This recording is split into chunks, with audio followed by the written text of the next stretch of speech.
Would throw here, stands back near his own end zone, fires it out, and Gorkuber's got it. He's out past the 30, 40, midfield, down to the 40. He could go all the way. Oh my goodness! So we must have had Ellen Meyer the previous one. So Abby Haig tournament. Now here is a pitch. Snidey gets it. He'll go down in the backfield. Oh. So Francisco Rodriguez will take the corner kick, bending it in, a header and a goal! Chances for the team taking the corner. This one is bent in, a header, and it's off the goal post and in! And the Cardinals. Marty. Now a play in the middle, again pushed over. Monticello getting a little tentative here. Schlichting will down it. Here comes St. Cloud getting behind the defense here. Longnecker trying to make the shot. Lewis is battling Recklin Ellingson, and here's a shot. Outlet ahead. Gavin Roderick on the front end. Alexandria scored 11 of the next 13, and the Cardinals have played from it. Up the right side, he's got room, takes the shot. Save made, rebound.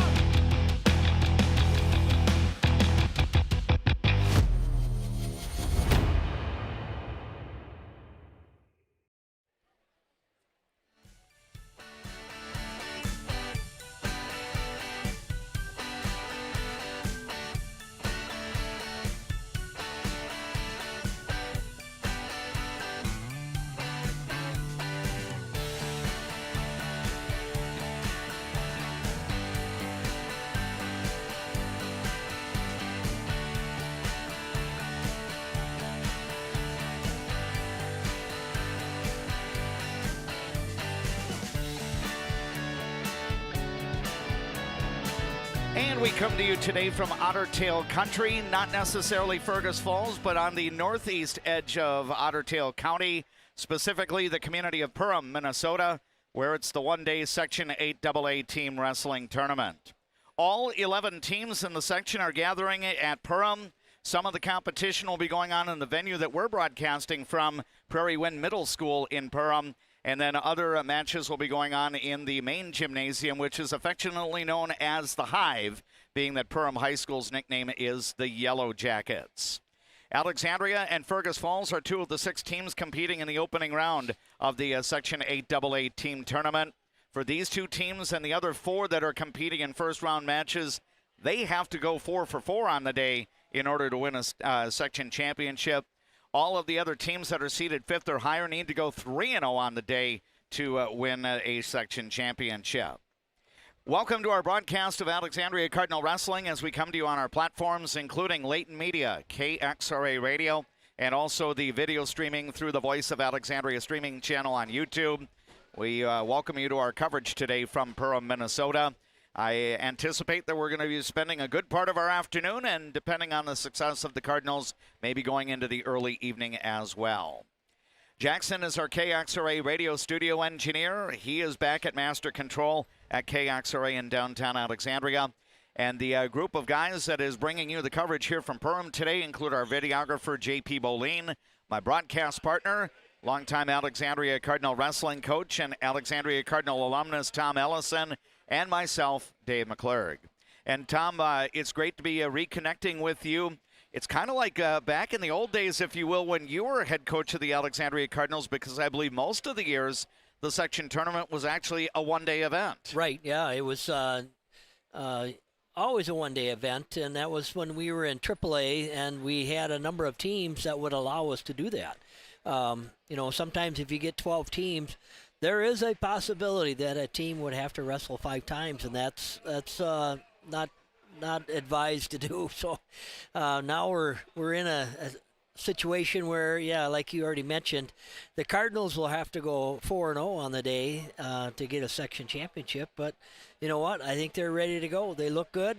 They have wrestled all these teams. I think in this section, maybe 1 and 2 probably earned those seeds, but 3 through 7, I think it could have been a toss them in a bag and draw them out, because I think they beat each other, you know, during the season, and it would have been interesting to see the seeding information. Yeah, no doubt about that. You have a situation where Alexandria is a 7 seed, beat the number 4 seed, right. Thief River Falls during the regular season. Detroit Lakes is the number 5, beat the top seed, Perham, which is the number 1 seed in the section. I think Perham's resume is probably the best in terms of its head-to-head records against section foes. But, what's to say that this thing, I don't know if at the end of the night we're going to have, Perham and DGF wrestling for a section championship.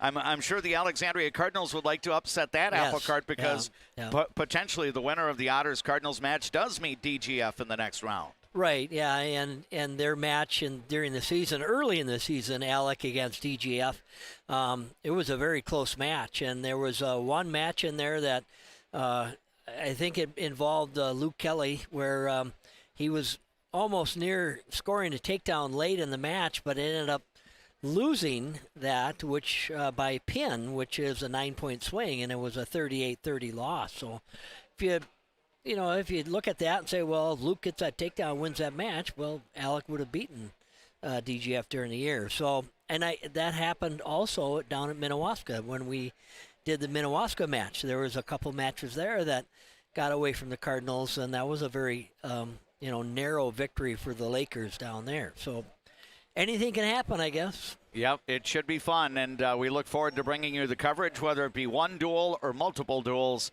for the Alexandria Cardinals today.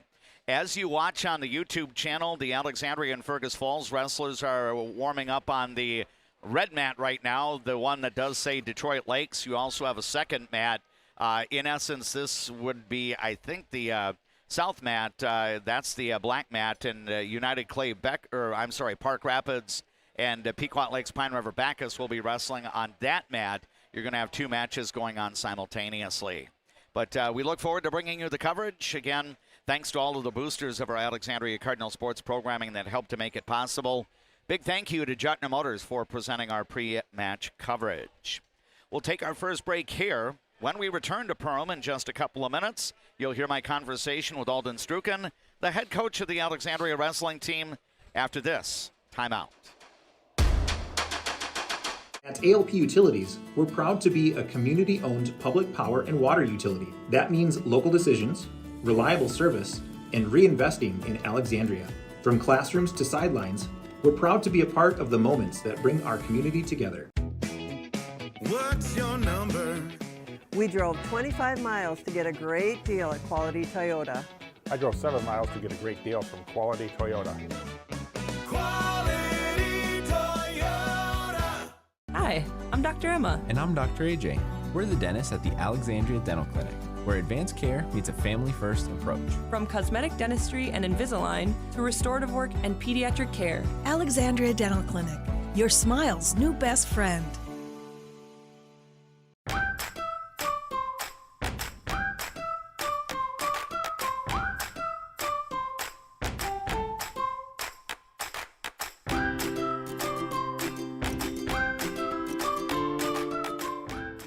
Enjoy life at the lake and work for a growing company that offers rewarding careers and cares about your well-being. Agard, we build cool machines and are hiring for multiple positions across the organization. Plus, no-cost health benefits for you and your family. I just get a great satisfaction when I hear the relief in a customer's voice that they've been helped. They always feel it's an inconvenience when they call us. It's like, it's never an inconvenience. We love helping our customers. At Viking Bank, we're invested in your journey. Hi, Carl Qualley with Qualley Real Estate. Our business approach is based on what we call the 4 E's: experience, expertise, ethics, and energy. Qualities that led us to be voted Best Real Estate Company 3 years in a row. Find your real estate coach at Qualley Real Estate, where we protect your money. Where you start today is not where you'll finish tomorrow. At Alexandria College, we know you have big plans for the future. Find your calling and be a legend. Hi, I'm Mark Lee from Mark Lee Excavating and Asphalt and Paving. Most of my crew has been here for decades. The reason I've been here for so long is I love the variety and I love the different tasks throughout the day. A chance to operate many different pieces of equipment in any day.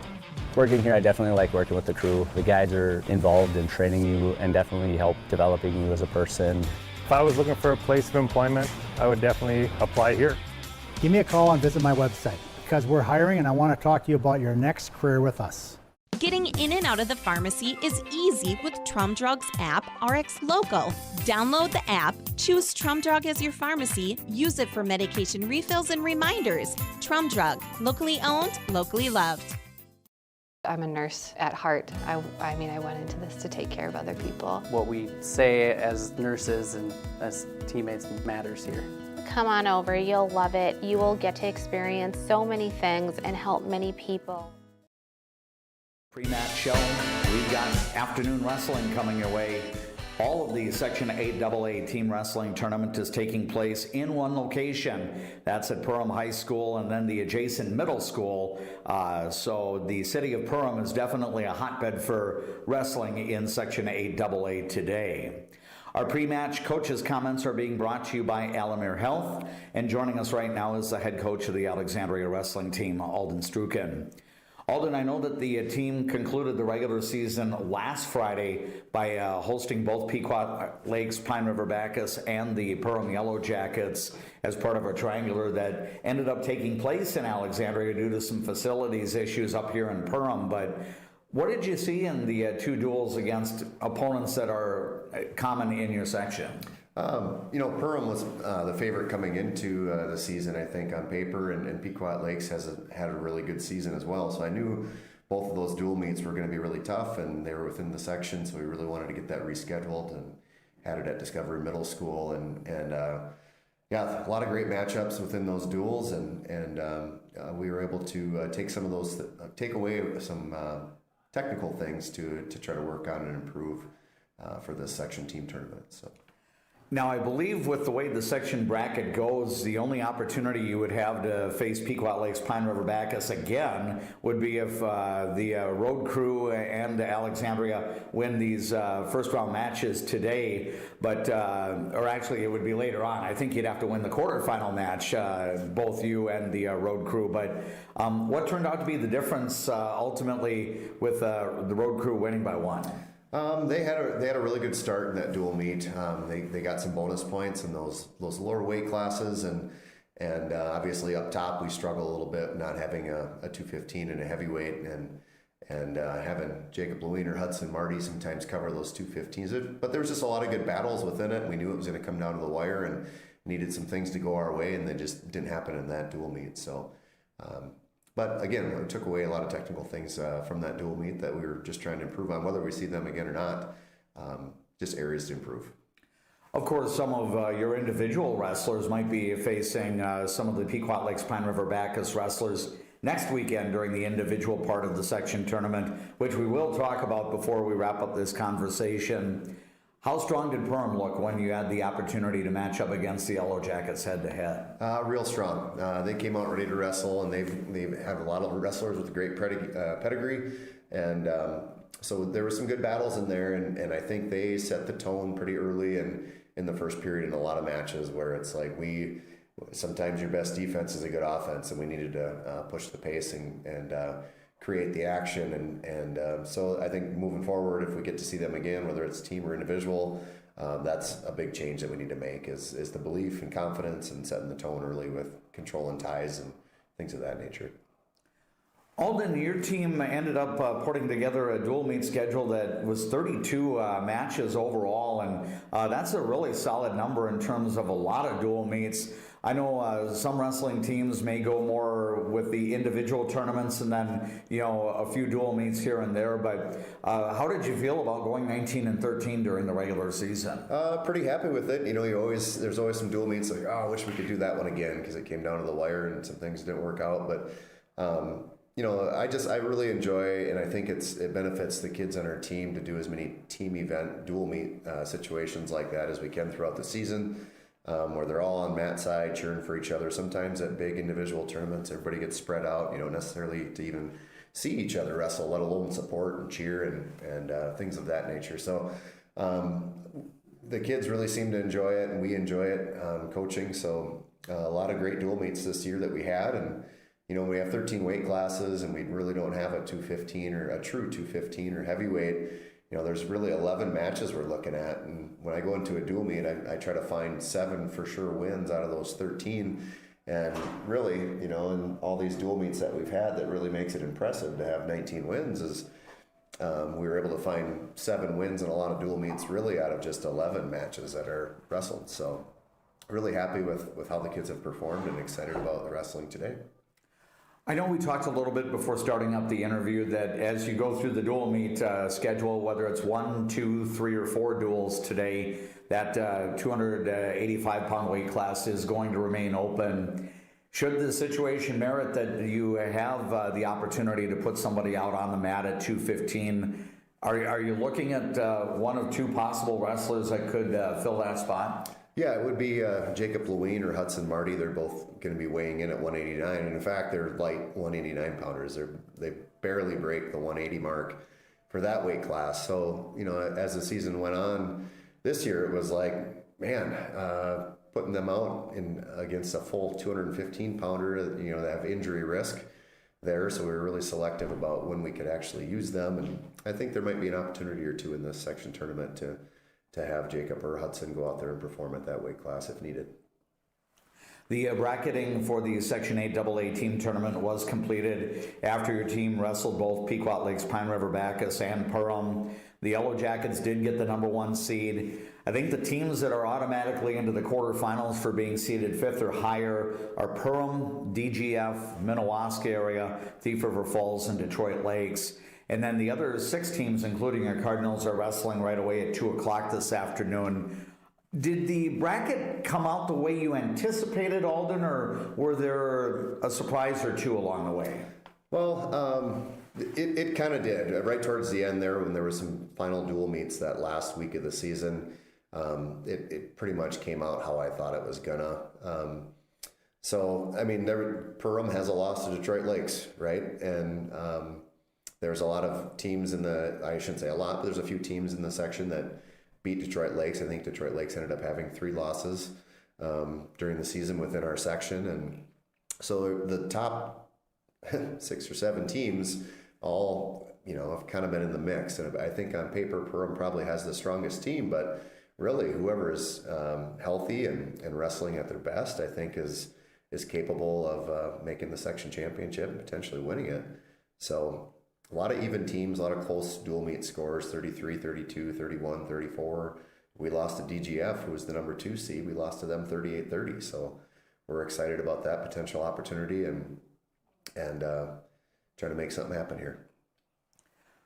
We are getting together here with Alden Struken, the head coach of the Alexandria Cardinal wrestling team. Prior to the start of the postseason for the Cardinals, they are in Perham this afternoon to compete in the Section 8 AA team tournament.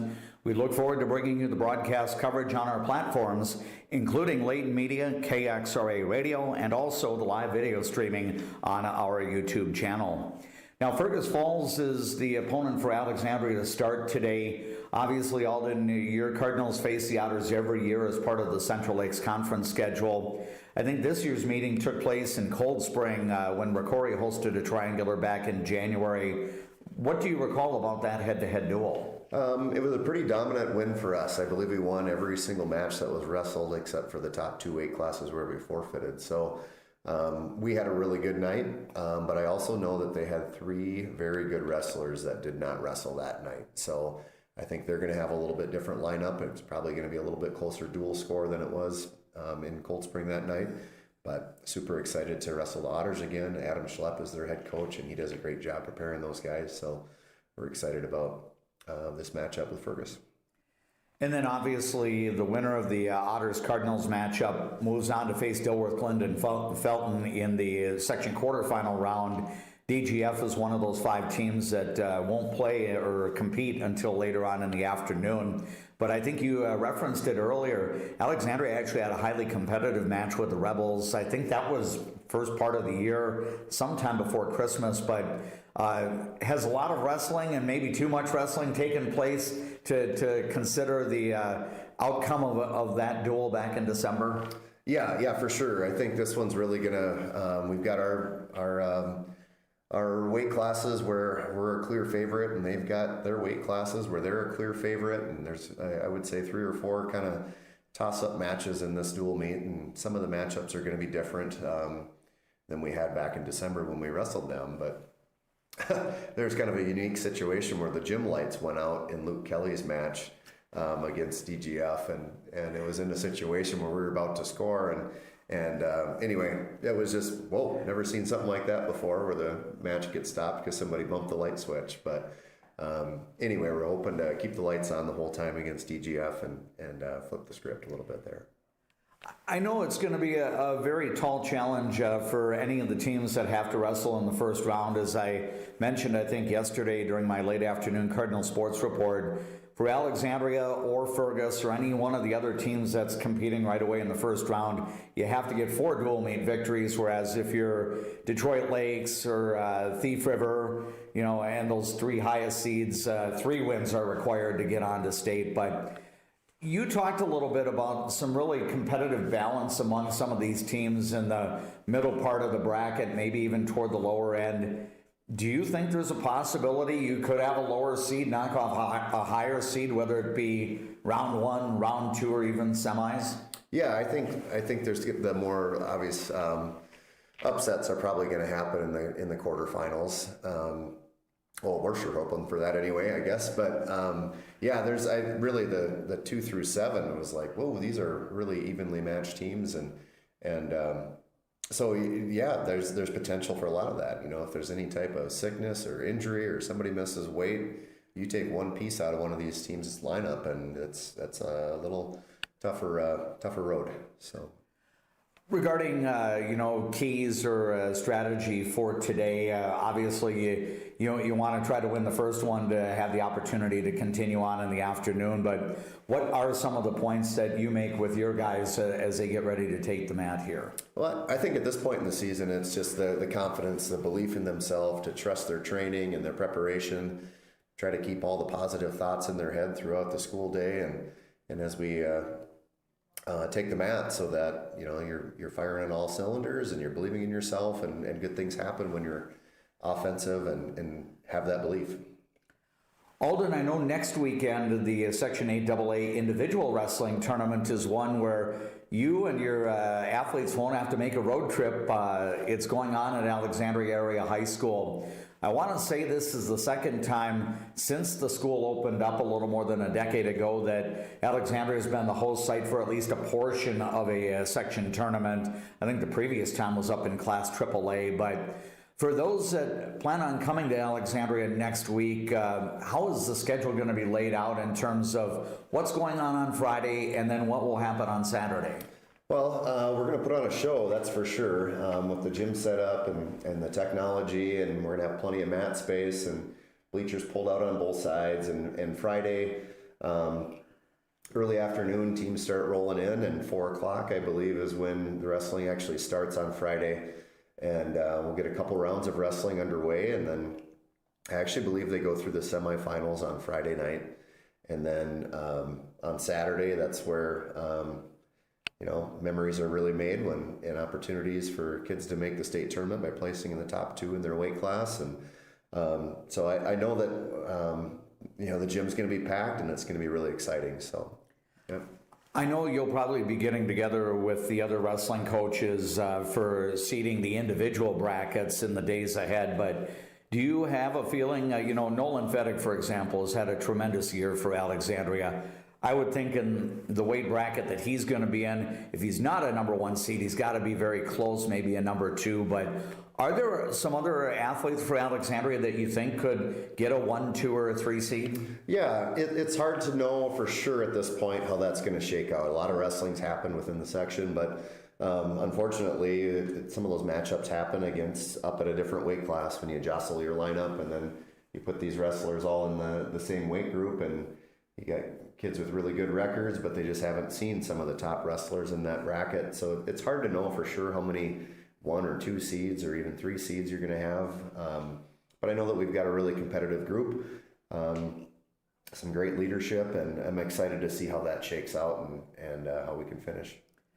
I know for you and for Coach Ellison and for Ben Kavit and Mariah Worth and, Wrestling Booster Club and everything, there's a lot of heavy lifting in terms of hosting a big section meet such as the individual section. But in spite of all the toil that goes behind it, Alden, I think what we're going to do is we're going to move out of the conversation. We'll wrap up our Jutna Motors pre-match coverage. Stay tuned. We've got more on our platforms, including KXRA Radio and the Voice of Alexandria streaming channel on YouTube after this timeout.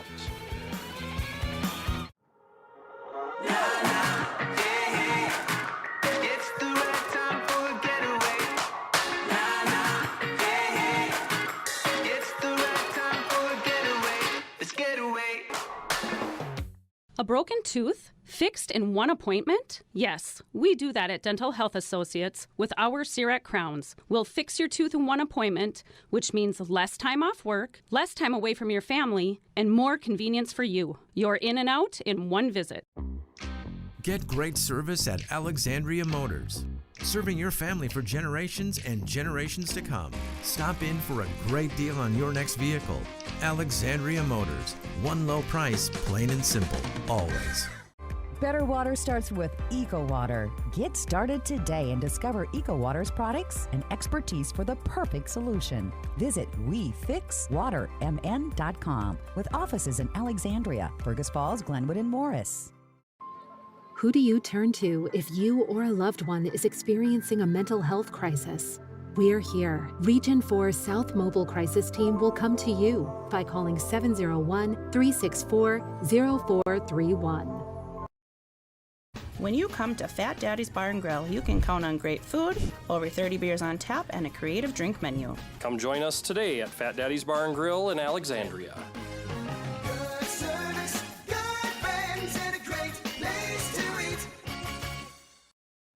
From your first home to a growing family, life keeps moving. Hi, I'm Sarah Iverson with State Farm Insurance. Every change means something new to protect. Let's start a conversation today about your peace of mind. Because like a good neighbor, Sarah Iverson will be there. Resorts Marine in Osakis. Check us out for new and used boats, pontoons, UTVs, and golf carts. For the whole outdoors, shop us first, shop us last, just shop us. Resorts Marine and Outdoors in Osakis. The Tradesman Construction has built a rich history as being the premier, most referred, full-service general contractor in the area. They are a proud supporter of all Alexandria Cardinal teams. Find them online at tradesmanconstruction.com. As the seasons change, so do the needs of your car. That's when Alexandria drivers turn to Mike and Josh at Precision Auto. From simple tune-ups to major repairs, trust a pro. Precision Auto on 8th and Nokomis, Alexandria. Dentistry at the Center knows all about busy schedules, and that's one of the best things about having 3 dentists. We have more appointment times available, so we can see you sooner. So, for dentist appointments to fit your schedule better, come see the friendly folks at Dentistry at the Center. Carlson Music Center, downtown Alexandria. Yamaha pianos and new and used equipment. Lessons and instruction. Learn from the best, piano and voice to guitar and violin. Carlson Music Center, for all your musical needs in Alexandria. There is a man, an insurance man, located in the birthplace of America, where he is committed to helping you find the best coverage for your needs. Welcome. I'm Keith. When you think of insurance, think of Bill Marks, where we do the shopping for you.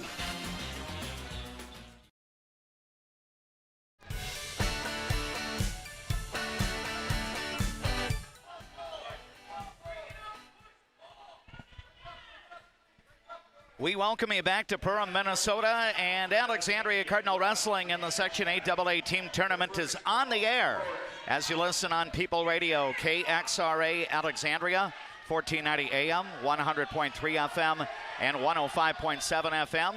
Audio through the Voice of Alexandria app, and we're also doing the live video stream with the KXRA play-by-play on our YouTube channel.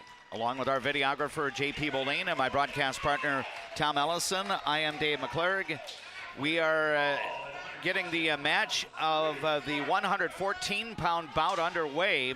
The 107-pound bout actually got underway, and it was done in a half a minute. Wyatt Wilson of Fergus Falls getting a pin of Grayson Zerbis of Alexandria. Grayson Zerbis, the 7th grader, got put on his back, and he was pinned in the 33-second mark of the match. So now you've got Rorik Hauge on the mat for Fergus Falls, and he's matching up against sophomore Brock Manderscheid for Alexandria, and they are about a minute and a half into their bout at 114 pounds. And Tom, what are you seeing out of Brock Manderscheid here in the early minutes? Well, Hauge got in a real nice deep double leg, and Brock was able to fend that off. Got the takedown, and now he's got put an arm bar on, and he's got Hauge on his back. Going to pick up near fall. I don't think he's going to pin him. Run on. Oh, there it is. Oh, he did get him. Yeah, that occurred. It looked like that shoulder was up in the air yet, but my vantage point isn't as good as the ref, so we'll take his word for it. So a fall for the Cardinals. Brock Manderscheid at 1:57 seconds will even the score. It is now 6-6. Our scoreboard updates today during the Section 8 AA team tournament being brought to you by Glenwood State Bank. And we're going to take a quick 30-second break. Back with more Alexandria Cardinal Wrestling from Perham after this timeout. Life can sometimes feel like you're navigating through construction. You hit a detour, run out of gas, or you're going the wrong way on a one-way street. But Lakeland Mental Health Center is here to help you get back to the right path. Visit lmhc.org. Help today for a better tomorrow. If you haven't experienced all new Woodies, you're missing out on the best clean in town. We installed all new equipment and high suction vacuum service, but kept our personalized touch with our pre-wash and hand drying service. Get your shine on at Woody's Car Wash in the heart of downtown Alexandria.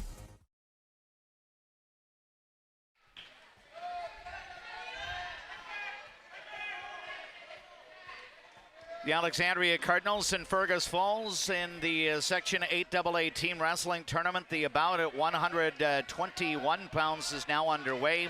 Adrian Longoria getting the start for the Otters. He is a 7th grader. He's matching up against Connor Malone for the Alexandria Cardinals. And Tom, I know that Connor's shown some aggression on the mat in the first minute of this bout. Yeah, he went right to work. Nice little duck under takedown and wrapped up a cradle and put Longoria on his back. So he's up 7-0 and in full control. He's got a cross wrist ride, and he's trying to get a cross face in and very much in control of the match. Yeah, Connor Malone working for the Alexandria Cardinals. I know that the Cardinals had a couple of different wrestlers that could have worked into this spot, and Connor Malone gets the start here. So the duel is even as the teams have exchanged pins so far, and so it is a 6-6 match on the Glenwood State Bank scoreboard. There's no change here, but we had a lot of action. The Fergus wrestler was able to stand up, and Connor had to go back in on a double leg, bring him back to the mat, and is now attempting to turn him, but he almost had back points there. But yeah, I don't think any further scoring occurred there, so it is a 7-point advantage for 8th grader Connor Malone as he gets ready for his second 2-minute period of wrestling. I think in these prelims, you get the situation where you have Connor Malone coming out here. Maybe it's an opportunity to give one of your other wrestlers a rest so that they're ready to go second round. You're feeling pretty confident with the roster and how you're going to come out on top against Fergus Falls. So, yeah, I know I visited with Adam Schlepp, the head coach of the Otters, right before the break, as we have another takedown here for Connor Malone, so he increases his lead to 10-0 here. And Coach Schlepp is going to have some spots in the middleweights open here. Yeah. It looks like he's going to have 9. I think the way the lineups are matching up, we should have 9 contested bouts out of the 13 weights today. So. Yeah, he had a couple of his better wrestlers right in the middle of his lineup go down with injuries late in the season, and that's hard to see. I talked to Adam a little bit before the match too, and I felt bad for him, and it's just one of those things that happen in sports, but very untimely when it happens, right near the end of the season when the kids are really excited to finish off a season by trying to get to the state tournament. Yep, again, this is first weekend of competition in Section 8 AA. It's one day of team competition in Perham. Individual competition hosted by Alexandria starting next Friday afternoon. We did get an escape by Longoria, so now it's 10-1. And Longoria had a nice single leg shot, but Connor's fighting it off nicely. Yep, and now he's looking to come around here and maybe try to get a cradle or at least control the upper part of Adrian Longoria's body here. And Longoria still has a hold of the leg, even though Malone is wrapping up a near side cradle now, so that's going to be hopefully, there it is, 3 points. Yep, another near fall there for Connor Malone, and he now has a 13-1 advantage. Connor Malone wrestling during the regular season in varsity competition went 6-12. Now he's got a comfortable advantage here. Yeah, he's Fergus wrestler did a nice job of getting up to a base, and Connor just is kind of hanging with and controlling him. Nice cross wrist ride and end of the period. Yep, I don't know if they added another. There should be 3 more on that score. Yeah. I see, if you're watching on YouTube, we're kind of sending the video across the gymnasium here, and you might see a little scoreboard indicator, as part of the, presentation there, overlooking the mat. I think the main scoreboards here at Prairie Wind Middle School are keeping track of the other duel with Park Rapids facing the road crew from Pequot Lakes Pine River Bacchus. So it is kind of deceiving. If you look at the scoreboards up on the walls here, you got different numbers. But right now it's a 6-6 duel between Alexandria and Fergus Falls, and the match between Connor Malone and Adrian Longoria goes into its third period. Yeah, Connor did a nice job getting a reversal there. He's got... Yeah. Oh, there it is. Near fall for a tech fall. Yeah, so 2 on the reversal and then the 3 for the near fall gives him the 15-point advantage, or actually I believe that increased it to 18-1. 18-1. I think they may have given him near fall. Yeah, the 3 on the near fall. So tech fall for Alexandria, and that obviously is a bonus point opportunity there as the Alexandria Cardinals now go up 11-6 on the Glenwood State Bank scoreboard. And now we move on to the bout at 127 pounds. Looks like Levi Budke will get the start for the Fergus Falls Otters. And Logan's in on a nice single leg right away. Yep. Very nicely done.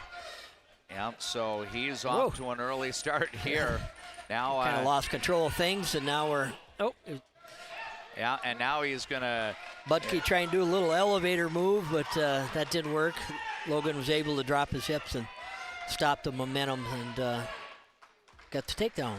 So 3-0 for the Cardinals. Logan Becker, a regular in the Alexandria lineup this year, as he comes into the postseason at 27-13 on the year. He's wrestled quite a bit on the mat for Alexandria this winter. Yeah, Logan has a good motor for these matches. He really gets after it for the whole 3 periods. Ironically, both of these wrestlers are in the same graduating class at their respective schools, which would be the class of 2027. So Logan Becker and Levi Budke, juniors presently at their schools. Right now, Logan Becker with a 3-0 advantage, and now a little bit of a kind of a roll around here, and looked like Logan Becker was trying to get Budke down on his back. Yeah, he got 2 near fall for that effort. Had a nice arm bar and was able to flip it over and get a count. Budke was able to roll right through, though, and after that, and we're back into what is called a referee's position, really. Fergus Falls down on hands and knees, and Logan on top. All right, and it looks like Logan Becker trying to, lock that left arm, Yeah, getting an arm bar in there. He's got that tight. Still a few seconds remaining here in the first 2 minutes of wrestling, and I think we're going to reach the end of the first period with a 5-0 advantage for Alexandria's Logan Becker. Again, this is the 4th bout of what we anticipate being 9 contested today. Fergus Falls has some openings in the middle of the lineup, and Alexandria is does not have anybody at the 285-pound weight. So the Cardinals lead in the team score right now. It's 11-6 for Alexandria. A little caution for a false start by Logan Becker. Now, if you have multiple cautions, do they translate into penalty points? Yep. So you're going to get 2 of those, and then third one would be a point. Okay. Now Levi Butke trying to keep a hold through the midsection here. Logan Becker trying to free away or break that, and off the mat. Yep, gets tossed to the edge of the mat and was not able to secure the release. So he'll go back into the down position. Fergus Falls School colors maroon and gold. So the Otter, another caution. Yeah, Otter wrestler wearing the maroon colored jersey. The Alexandria wrestlers wearing the dark jerseys with some red and white trim. So 5-0 the advantage for Logan Becker of Alexandria in this bout at 127 pounds. It's like Budke's working hard to try to get a cradle on, but Logan does a nice job of fending off that hand control. Yep, now getting onto his feet. He still hasn't broken the hold until, nope, not quite. Logan Budke dropped in on a single, right. which... Yep, allows him to maintain a little bit of control. There we go. Yep, now we've got a reversal here for Logan Becker, so... Back point's coming. He's got it tight on the back. Yep, and now he's trying to get that pinning combination put together here in I think that might the 4th minute of the bout. Yep, and there it is. It's going to come. Nice job. 3:03 of the match. And that's going to increase the Alexandria lead as we go to a 30-second break. Glenwood State Bank scoreboard now has Alexandria leading Fergus Falls 17-6. Trum Drug has things in every aisle that you won't find anywhere else, and many of them are made right here in Minnesota. Stop in and grab something for yourself, a friend, or family. Trum Drug, locally owned, locally loved.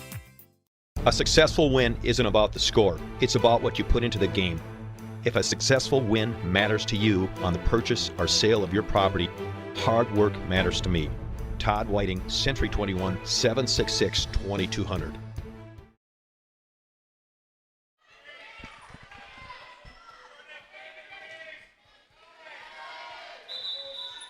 Welcome back to Perham, and as we resume action, the senior captain Nolan Fettig on the mat for Alexandria, and he is a very aggressive wrestler, state-ranked in his weight category. Gets a takedown right away to grab the early 3-0 advantage, and he's matching up against a sophomore, Austin Longoria. And Tom, one storyline of Nolan Fettig, outstanding senior year, and he's very capable of getting a bonus point decision. I want to say somewhere around 27 of his 34 wins this year have been bonus point wins.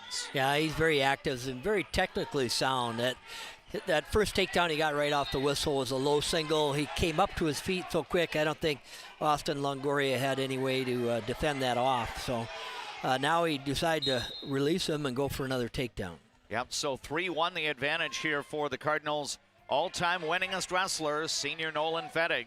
He eclipsed that school record for most varsity wins during a quadrangular last week in Benson.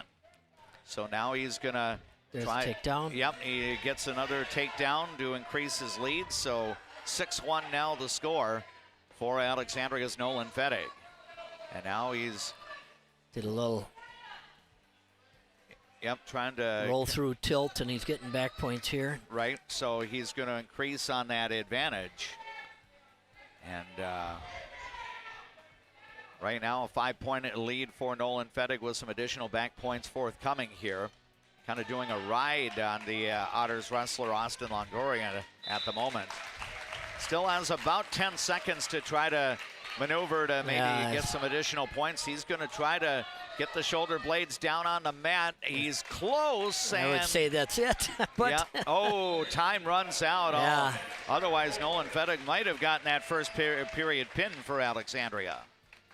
So he's got 4 near fall points added to his total. So 10-1 for the Cardinals captain Nolan Fettig as we get ready for the second period.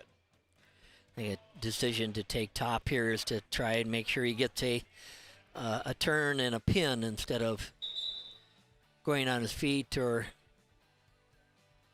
then we'd have to get takedown, maybe get a tech fall instead of a pin. So trying to maximize some team points here. Yep, Nolan Fettig kind of riding his arm through the midsection, kind of locking up that left arm real nicely here. Yeah, he went through that roll through tilt, but Longoria was able to get enough space to wiggle back 3. Yeah, and now we're going to get 2 more. Yeah, some near fall points there. So I guess I didn't catch that count, but he got it. 12-1 now the advantage for Alexandria's Nolan Fettig as he wrestles in the bout at 133 pounds. Yeah, he tried to step over and get a Turk there and get him on his back, but Longoria was able to roll through that. Nolan's doing a nice job hand control all the time. He's on top. He always has good hand control. Makes it tough for the bottom wrestler to do much of anything.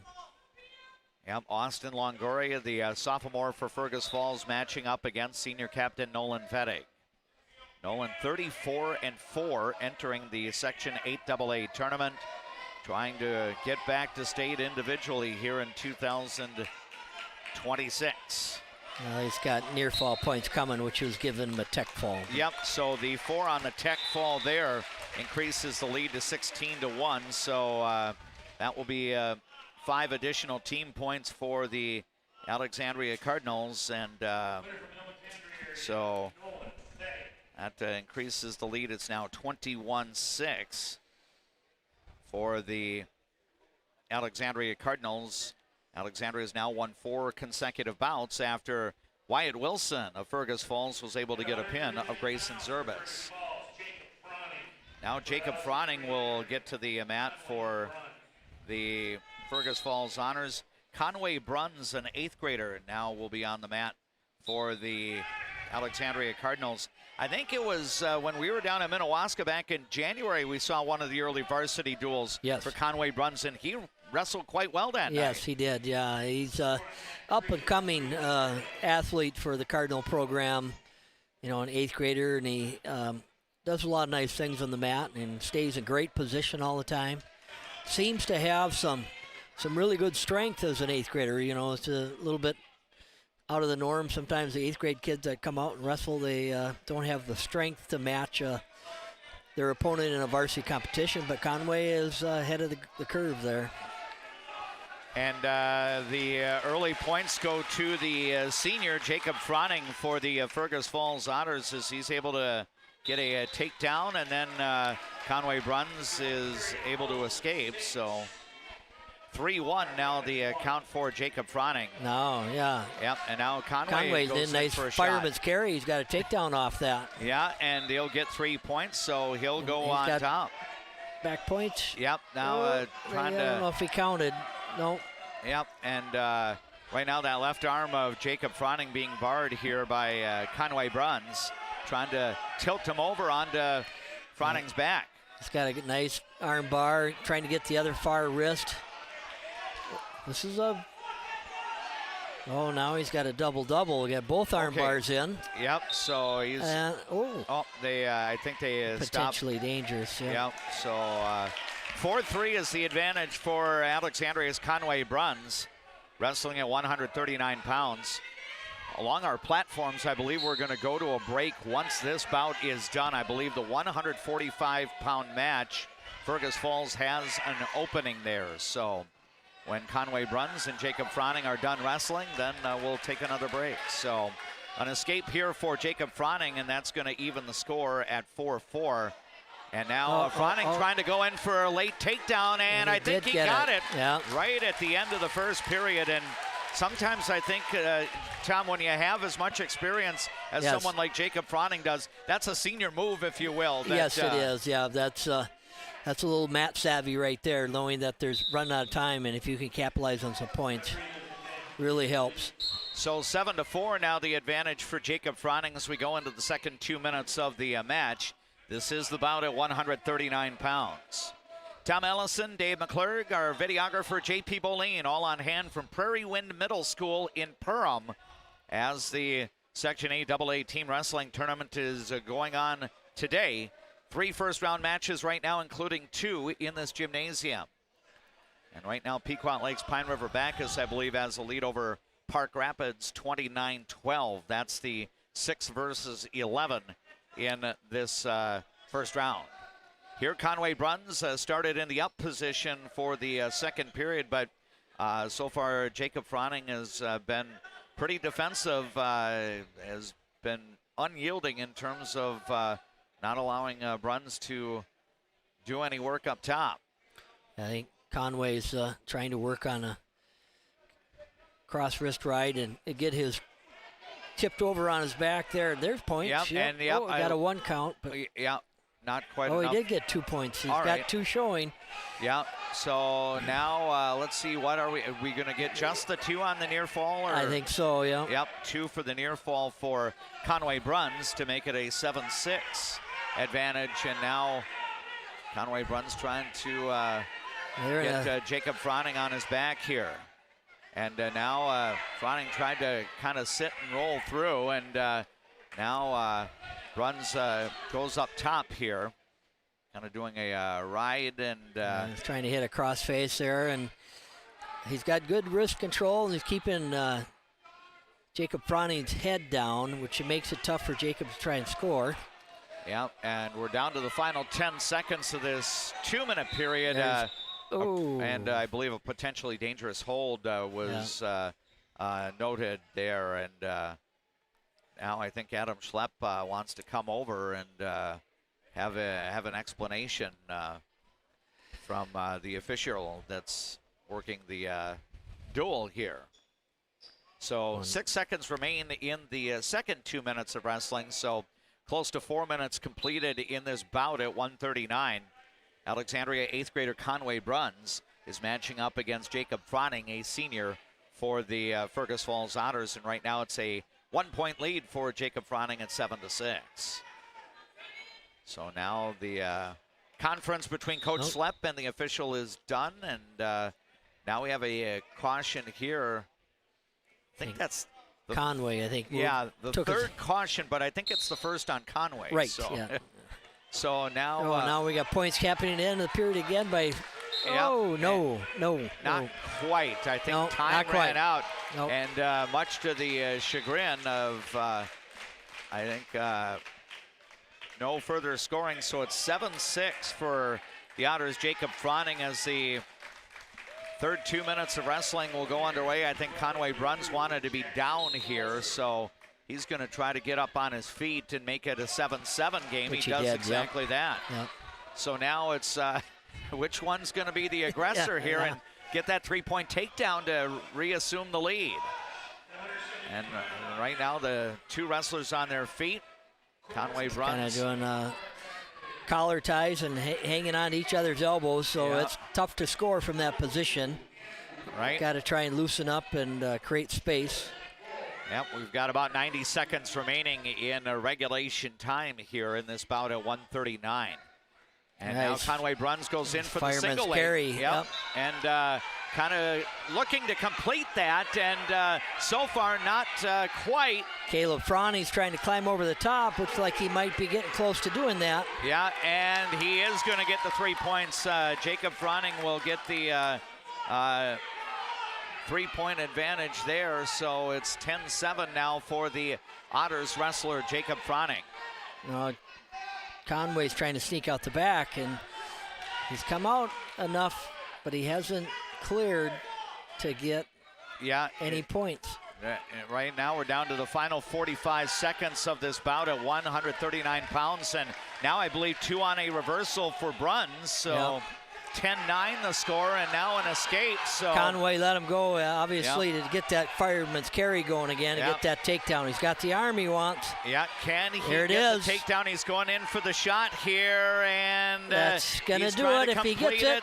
Oh, no. Yep, 20 seconds to go, and Jacob Froning is defending it so far. Get your head out. Come out top. Yep, Conway Bruns trying to come around here. Last 10 seconds of the bout at 139 pounds. The Alexandria wrestlers and coaches are up off their seats here.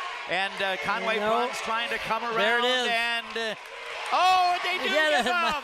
They give him the takedown in the closing seconds, and that's going to allow Conway Bruns to earn a 1-point win at 12-11. Exciting match. Nice job by Conway to come out the back like that and get an arm around the waist and get the victory. What an exciting duel, and we're going to go to a 30-second timeout. Let's update the numbers on the Glenwood State Bank scoreboard in Section 8 AA Team Wrestling. It is now Alexandria leading the Fergus Falls Otters 26-6. Actually, I think I messed that up. Hi, I'm Mark Lee from Mark Lee Excavating and Asphalt and Paving. I'm looking for people who have experience and are willing to work hard. For those that do, you can earn up to 6 figures working for my company. Give me a call and visit my website because we're hiring and we want to talk to you about your next career with us. Being locally owned here at the Culvers of Alexandria, Charles Johnson and myself, John Loomis, are very proud to be a part of the community. We enjoy the time we get to spend here, the memories we've made, and we're excited to see you after the game when you need to refuel. Go Cardinals! Welcome back to Perham's Prairie Wind Middle School. Alexandria is going to increase the lead. I misspoke after the Conway Bruns comeback win. That made it 25-6 for Alexandria. And then back-to-back forfeits for the Otters to the Alexandria Cardinals. So now that increases the lead. And Alexandria's in a good spot now to match up against DGF later on today. Now we've got the bout at 160 pounds as the Cardinals' Luke Kelly, an 8th grader, will match up against Jack Brunn, a sophomore for Fergus Falls. And Luke Kelly goes to work right away and gets the 3-point takedown. Luke likes a double leg takedown. Exactly what he did. He got in there and kept his head up, turned the corner, and brought him to the mat. So he's off to the early advantage here. We had Logan Tim and Ty Larson picking up forfeits for the Cardinals. Yeah, thank you for noting that. So Logan Tim at 145 and Ty Larson at 152. So Alexandria on a nice roll again. Fergus Falls, Wyatt Wilson got the scoring started. He pinned Alexandria's Grayson Zerbis just a half a minute into the bout. And this one looks pretty good here. I think Luke has got a cradle. And he's got a pretty tight cradle working there. So at the very least, some back points if we don't see the pin, and we do. It comes at 1 minute and 2 seconds for Luke Kelly. And I think we're going to go ahead and take another break here as we'll enjoy some words from our boosters of Cardinal sports coverage. Updating the numbers on the Glenwood State Bank scoreboard, it now reads Alexandria 43, Fergus Falls 6. I just get a great satisfaction when I hear the relief in a customer's voice that they've been helped. They always feel it's an inconvenience when they call us. It's like, it's never an inconvenience. We love helping our customers. At Viking Bank, we're invested in your journey. I see generations who are passionate about what they did. I hope that I can leave a legacy of compassion for people and love for family and friends.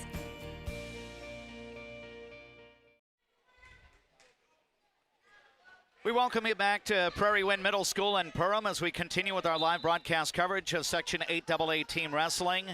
D-Mac and Tom Ellison bringing you the coverage. We've got videographer J.P. Boleen with us as well. We're now into the bout at 189 pounds after Luke Kelly got a fall for Alexandria. Fergus Falls forfeited the bout at 172, giving Zach Brazina the forfeit win. And now it's Jackson Turchin on the mat for the Otters here against the Cardinals' Jacob Loween. And right now, no scoring for either wrestler. Jacob Loween, one of the upperclassmen for the Alexandria Cardinals, and now he'll get the first points. He fought off a nice shot there by Turchin, but keep his weight back and kept pulling on the near leg and was able to get behind. So it is a 3-0 lead for the Alexandria senior wrestler Jacob Loewen. And he's got the... Something got a kind of a leg ride in here, trying to tilt him back for back points. He's going to have to scoop up that arm, I think, to actually hold him, but... Yeah, still, kind of keeping control. Yeah, he's got cross-body ride, kind of called. You got a leg in there, and you can control your opponent. Puts a lot of weight on his back. He's got to get a half on here. That would be pretty effective to get a turn. Oh, now he takes the leg out. Yeah, moving down to about the final 15 seconds of the opening period here in this bout at 189. I believe we will have one more about to be wrestled after the this one is complete, as Alexandria does have the 215-pound weight open. So Fergus Falls should get a forfeit and some points in their advantage there. Here it's a 3-0 lead for Jacob Loewen, and I think the Fergus Falls wrestler had the choice. He deferred, and Jacob Loewen wants to wrestle with both off their feet. Yeah. Yep, on the mat, kind of sparring a little bit here. And the Fergus wrestler has an underhook, and that's going to stop Jacob from getting in. Oh, there. Yeah, and now he's reached over and got a headlock. And right. Made it work. Yep, 6-0 now the advantage for Jacob Loewen, and he's going to try to get some additional back points here. He's got a pretty tight headlock in yes, there. He does. He's got to lean back towards Turchin's chest. He's kind of hovering over there. If he'd lean back, there it is. That's all. Yeah. There, lean up there. Right. And that's it. That's got to be done. Yeah, pretty tight. I think there you go. Nice job. And the fall is going to occur at 2 minutes and 25 seconds of the match. We're going to go to another 30-second break. Updating the numbers on the Glenwood State Bank scoreboard in Section 8AA Team Wrestling. Alexandria now leads the Fergus Falls Otters 55-6. Fresh. Hi, I'm Mark Lee from Mark Lee Excavating and Asphalt and Paving. I'm looking for people who have experience and are willing to work hard. For those that do, you can earn up to 6 figures working for my company. Give me a call and visit my website, because we're hiring and we want to talk to you about your next career with us. Being locally owned here at the Culver's of Alexandria, Charles Johnson and my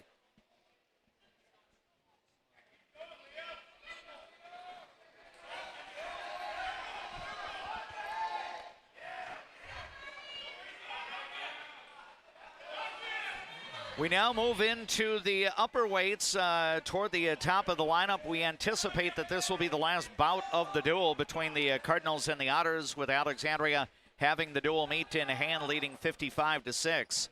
Hudson Marty is on the mat for Alexandria. He's a freshman.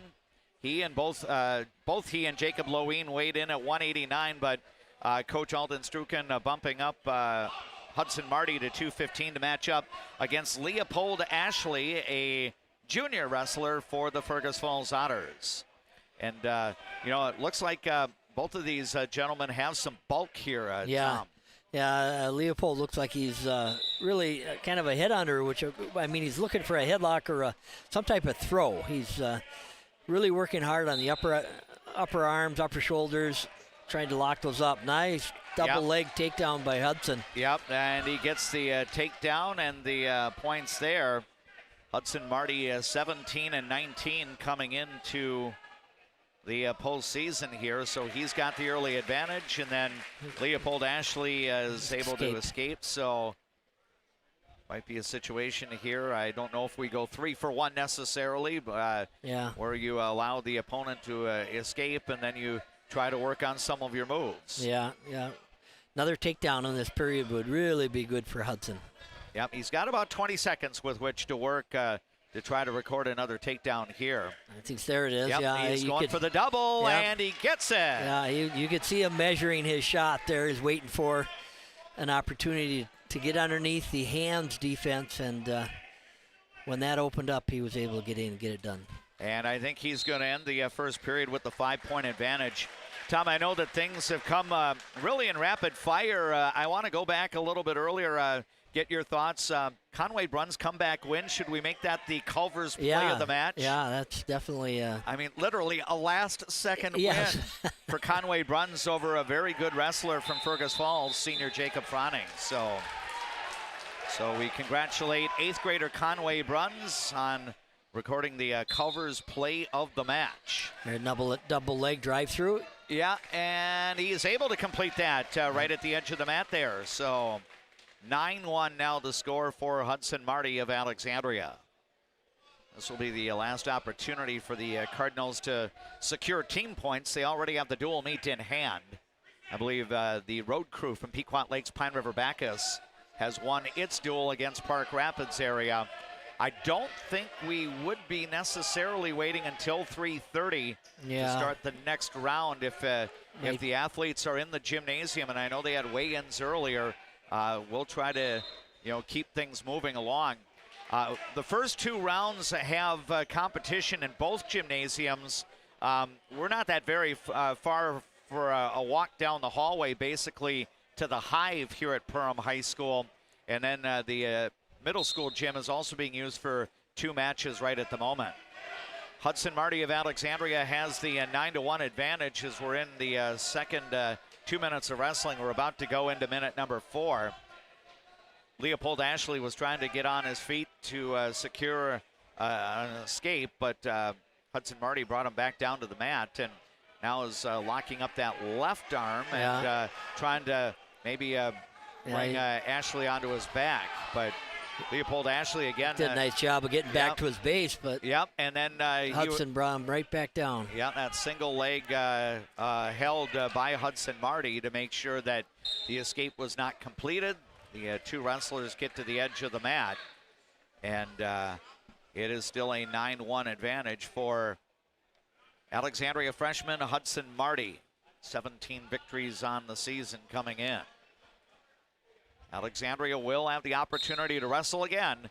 Dilworth-Glyndon-Felton gets the Cardinals in round number 2. So at least on this side in the Prairie Wind middle school portion of the bracket, the chalk is holding with the 6th seed and soon to be the 7th seed gaining victories.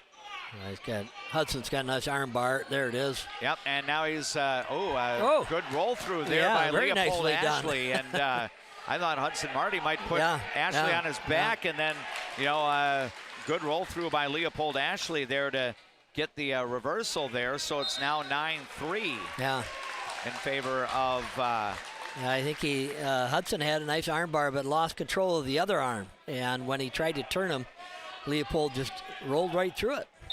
So now still a 6-point advantage at 9-3, and the 2 wrestlers up on their feet.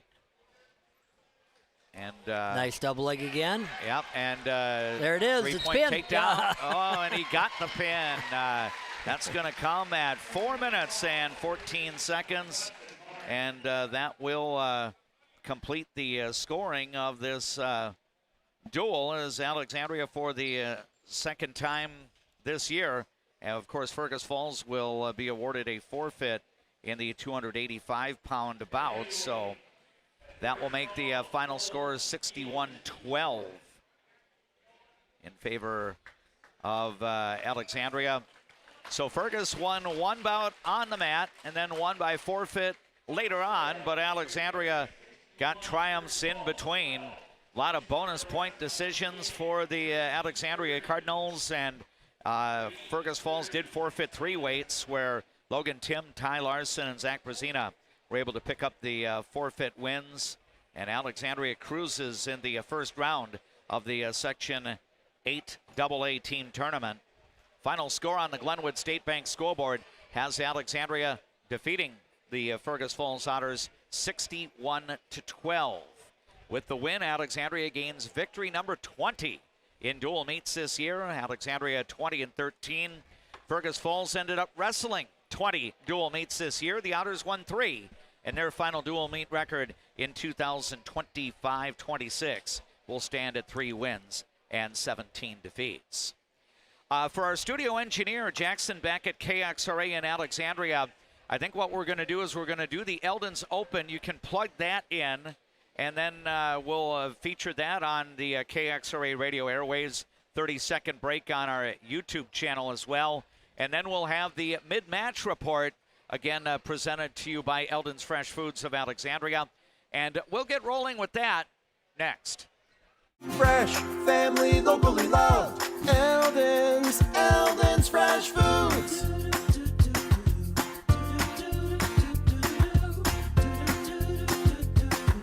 Eldon's Fresh Foods. Hi, I'm Mark Lee from Mark Lee Excavating and Asphalt and Paving. I'm looking for people who have experience and are willing to work hard. For those that do, you can earn up to 6 figures working for my company.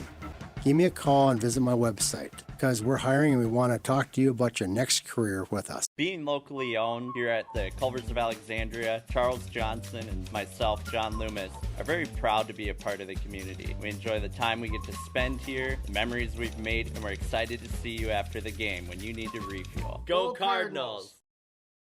It's a 61-12 victory. And now moves on to the next round of the Section 8 AA team tournament. And our thanks to Eldon's Fresh Foods for bringing you our mid-match report. I believe this will be our one mid-match report of the day.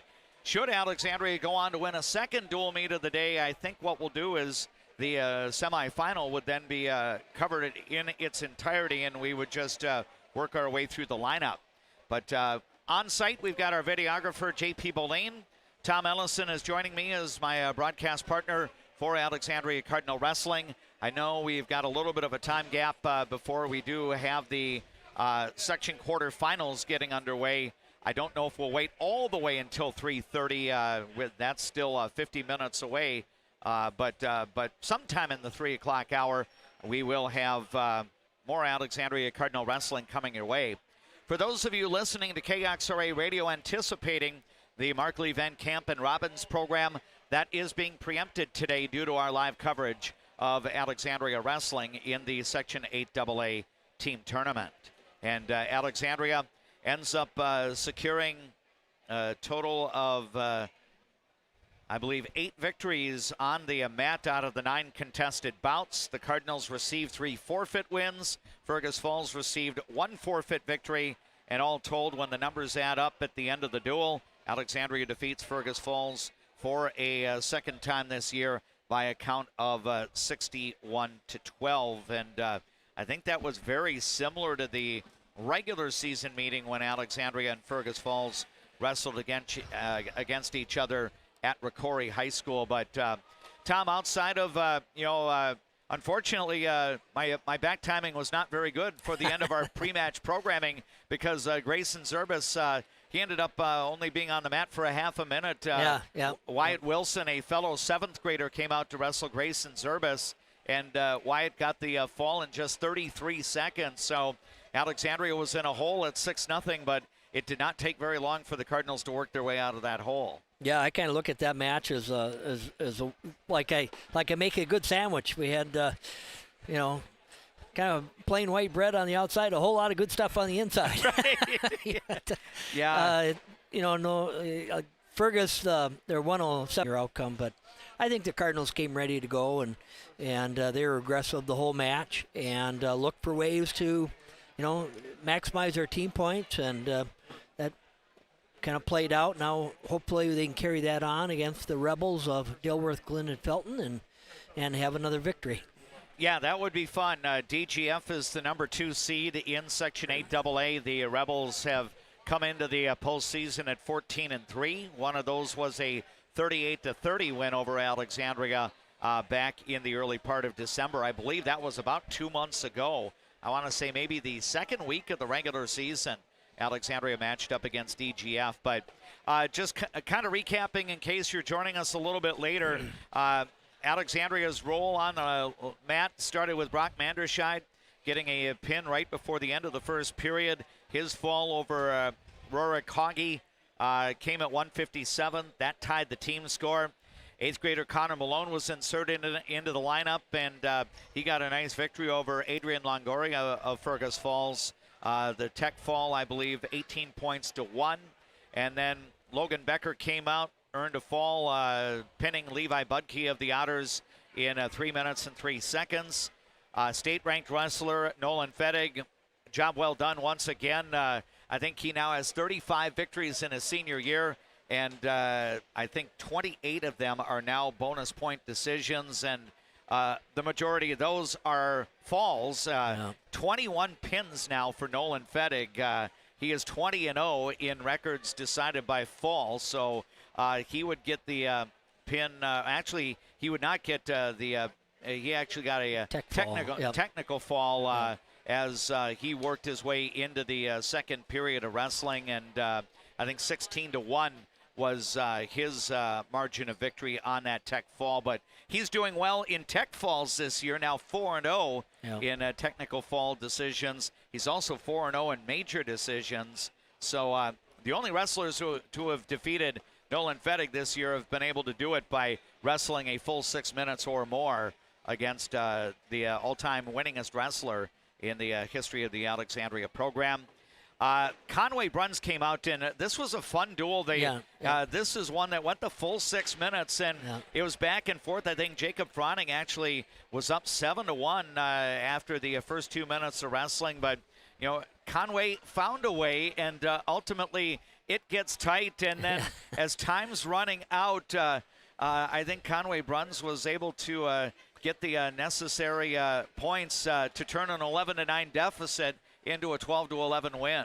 Yeah, you could see his strategy was when the coaches near the end of that third period were, yelling at him to let him go, to go back on their feet, to get the takedown, to secure the win, and you could just see Conway was gauging that, trying to wrap that one arm in to set up a fireman's carry, and of course he fell right into it, and then Froning tried to step over, which he did earlier in the match and had success. But this time Conway was able to keep fighting and get out the back door and score the takedown. Yeah, so Conway Bruns ending up getting the decision win, 12 points to 11. The comeback win for Bruns ended up being our Culver's play of today's match, as Alexandria led at that point 25 points to 6.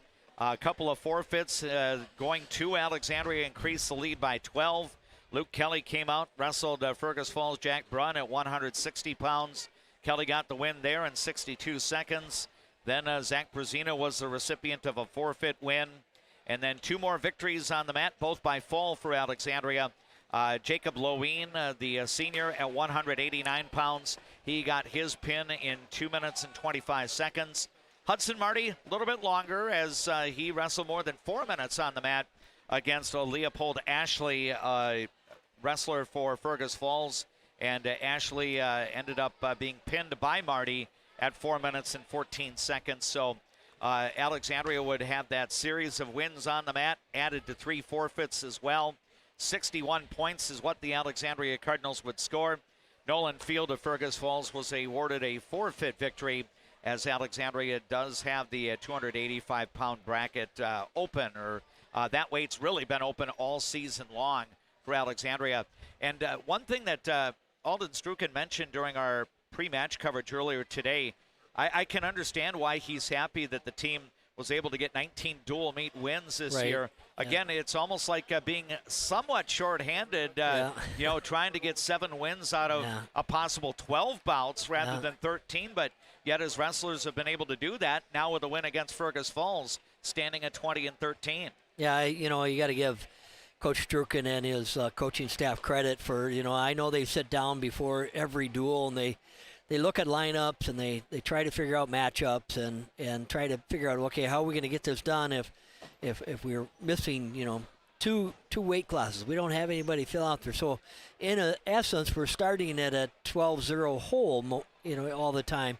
So, and then they happen late in the so there's a lot that has to happen before those forfeits go to the other team. So credit goes to the coaches and the athletes for following the coach's plan. Yeah, and, Alexandria's had a really nice year on the mat. We talk, and it's worth talking about what Nolan Fettig has been able to accomplish. But, heck, Luke Kelly with his win today, now at 31-12 on the year. Connor Zerbis, he didn't wrestle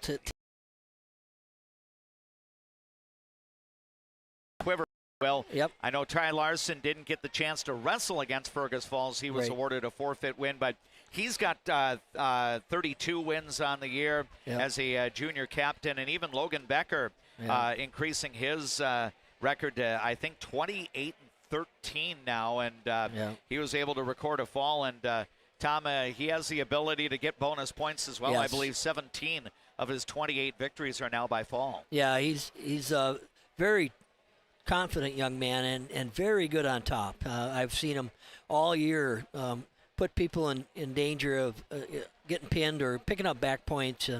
Very aggressive and very strong for his weight class, and does a nice job controlling his opponent's arms, good hand control, and working for that pin. So Alexandria gets the win in the first round of the Section 8 AA team tournament. The Cardinals prevail 61-12. Alexandria now moves on to round number 2. And that will be coming up a little bit later in the 3 o'clock hour. We'll have 2 matches going on simultaneously at Prairie Wind Middle School in Perham. We've got 2 other matches that will be going on over in the Hive, if you will, the main gymnasium here at Perham High School. The top seed, the Perham Yellow Jackets, will be getting onto the mat in the 3 o'clock hour as they'll match up against the winner of the first round match between the Sauk Center Melrose Defenders and the United Clay Becker Badgers. Those 2 teams were competing on one of the mats over in the high school gymnasium. And then the other quarterfinal match will feature the debut in the section tournament for both Thief River Falls, the number 4 seed, and the Detroit Lakes Lakers, the number 5 seed. So with that, I think for our studio engineer, Jackson, back at KXRA, we'll do the Eldon's Close as a standalone forthcoming. That means a 30-second break on our YouTube channel. And then we're going to come on back and we'll do a little conversation, because this is day number 1 on weekend number 1 of the Section 8 AA Wrestling Tournament. And we'll talk more about that. But our thanks again to Eldon's Fresh Foods for bringing you our mid-match coverage. Right now, we will enjoy a brief timeout, and then we're back to Perham next. Fresh, family, locally loved. Eldon's Fresh Foods.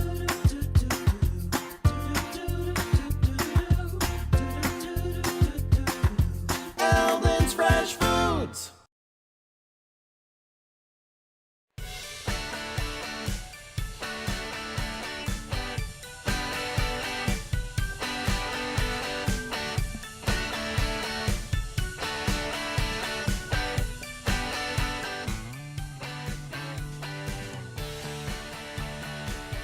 We appreciate you joining us today on our platforms, including Leighton Media, KXRA Alexandria, 1490 AM, 100.3 FM, and 105.7 FM.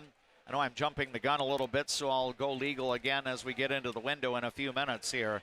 But we appreciate you watching as well on the Voice of Alexandria streaming channel on YouTube.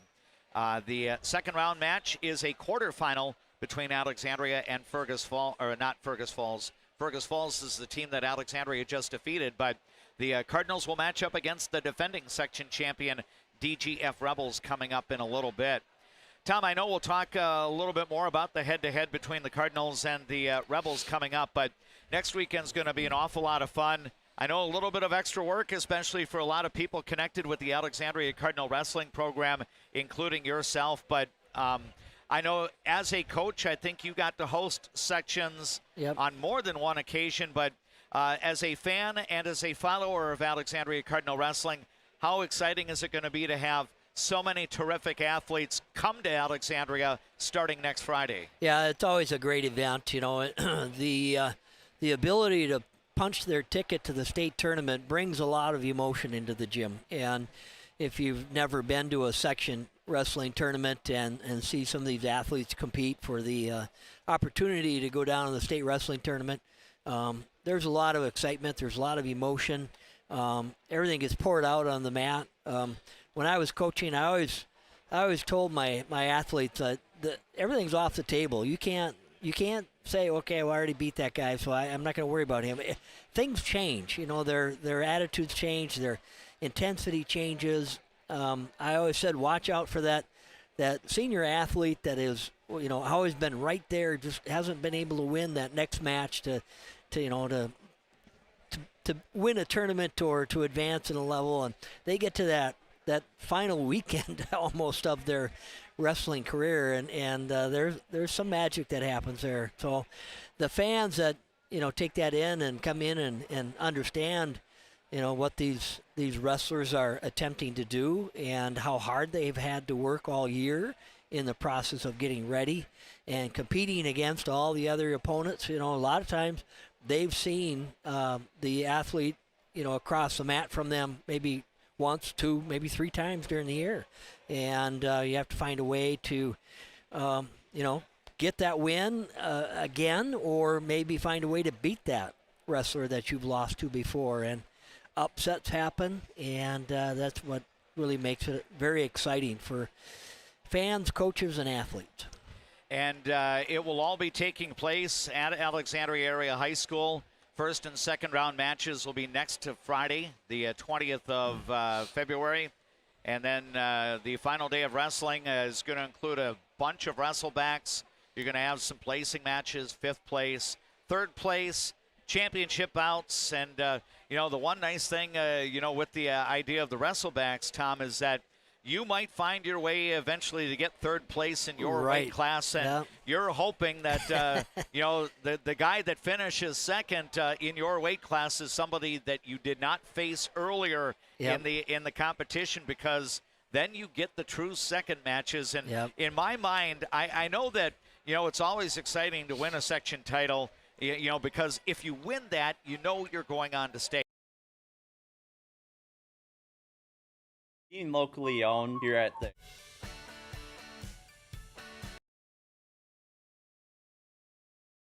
and you're going to face a wrestler that comes in with a little bit of momentum, having won the 3rd place duel earlier. Yeah, it's, you can see in the championship match, and if the outcome seems to be clear at some point, like, you got a wrestler who's down 5-6 points late in the 3rd period, you start to wonder, okay, now, how's his focus to finish his match, or is he watching or paid attention to that 3rd and 4th place match to see what's going on, and if he would have to regroup and get back after it to try and defend his 2nd place position. So very interesting component of high school wrestling, unlike a lot of other sports in the high school area, where you get somebody that maybe he lost in the 1st round, maybe it was an upset, puts together a string of matches and finds himself back and taking 3rd place, and then has an opportunity to wrestle to get in the state tournament. So it's not over, right, until it's over. So a lot of thought has to go into that. And it's not a guarantee that every weight is going to have a true 2nd, but it does seem like more often than not, you're going to have maybe 5-6 matches or more for that true 2nd. Yep. And it's believe me, by experience, as I've been through a lot of those.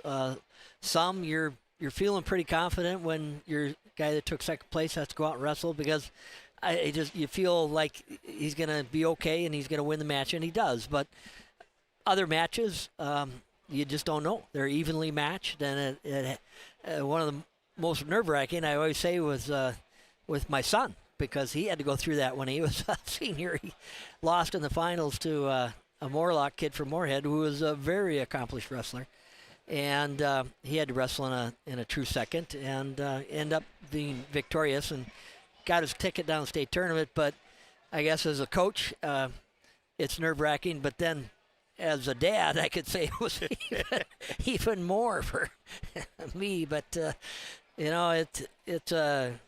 it's fun, exciting, and all kids out there, they give everything they can to the sport. And there's disappointment obviously on that final match where you don't get to advance, but it's awful lot of fun to see the kids that do qualify for the state tournament and get to go on and see where they stand down the state. And again, 1 week from today, on Friday, February 20th, Alexandria will be hosting the individual Section 8AA tournament. We're working on our programming toward the end of the week. We're trying to have something possible on Saturday, the 21st. Right now, Saturday, February 21st, is reserved for Alexandria boys hockey in the Section 8AA tournament. The Cardinal boys hockey team's postseason schedule goes February 17th for the quarterfinals, February 21st for the semis, and then the championship game on February 25th. Now, if Alexandria goes on the road and gets a victory on Tuesday night, then the Cardinals would play again on Saturday, and that would be our broadcast coverage. But if Alexandria doesn't win the playoff hockey game, that opens up the possibility of covering some of the individual competition on Saturday. I would envision the possibility, Tom, and maybe you can enlighten me, that if we were at Alexandria Area High School next week to do the live coverage on our platforms, we would do the championship matches regardless of which wrestlers in those. We would do every one of the 13. And then we would keep our eye on the third place matches, because I believe you'll have two mats with wrestling going on simultaneously. Correct me if I'm wrong on any of this info. And then if there are any true second matches, we would also do those. Right, yeah. So the plan is always to have the first and second place matches happen at the same time as the third and fourth place matches. That way contestants get equal rest, and everything being equal, then they if there is a true second match, they're going out and going to compete on a level playing field, so to speak. But it would be great. Obviously in Section 8AA, you got teams like Minnewaska, Sauk Center, Melrose, Fergus Falls that are close proximity to us. So it would be really nice for fans in those communities, and then Perham and everybody else that's a little bit further away, if they can't get there, if they can get online or get tune it in on the radio. It's a great way to take on some section wrestling. Very good. Again, we are awaiting the section quarterfinal between Dilworth-Glyndon-Felton, the number 2 seed, and the 7th seeded Alexandria Cardinals. Now I can go official. This is People Radio, KXRA Alexandria, 1490 AM, 100.3 FM, and 105.7 FM. We have audio through the Voice of Alexandria app, and we thank you for watching our live broadcast coverage today. We've got it streaming on the Voice of Alexandria streaming channel on YouTube.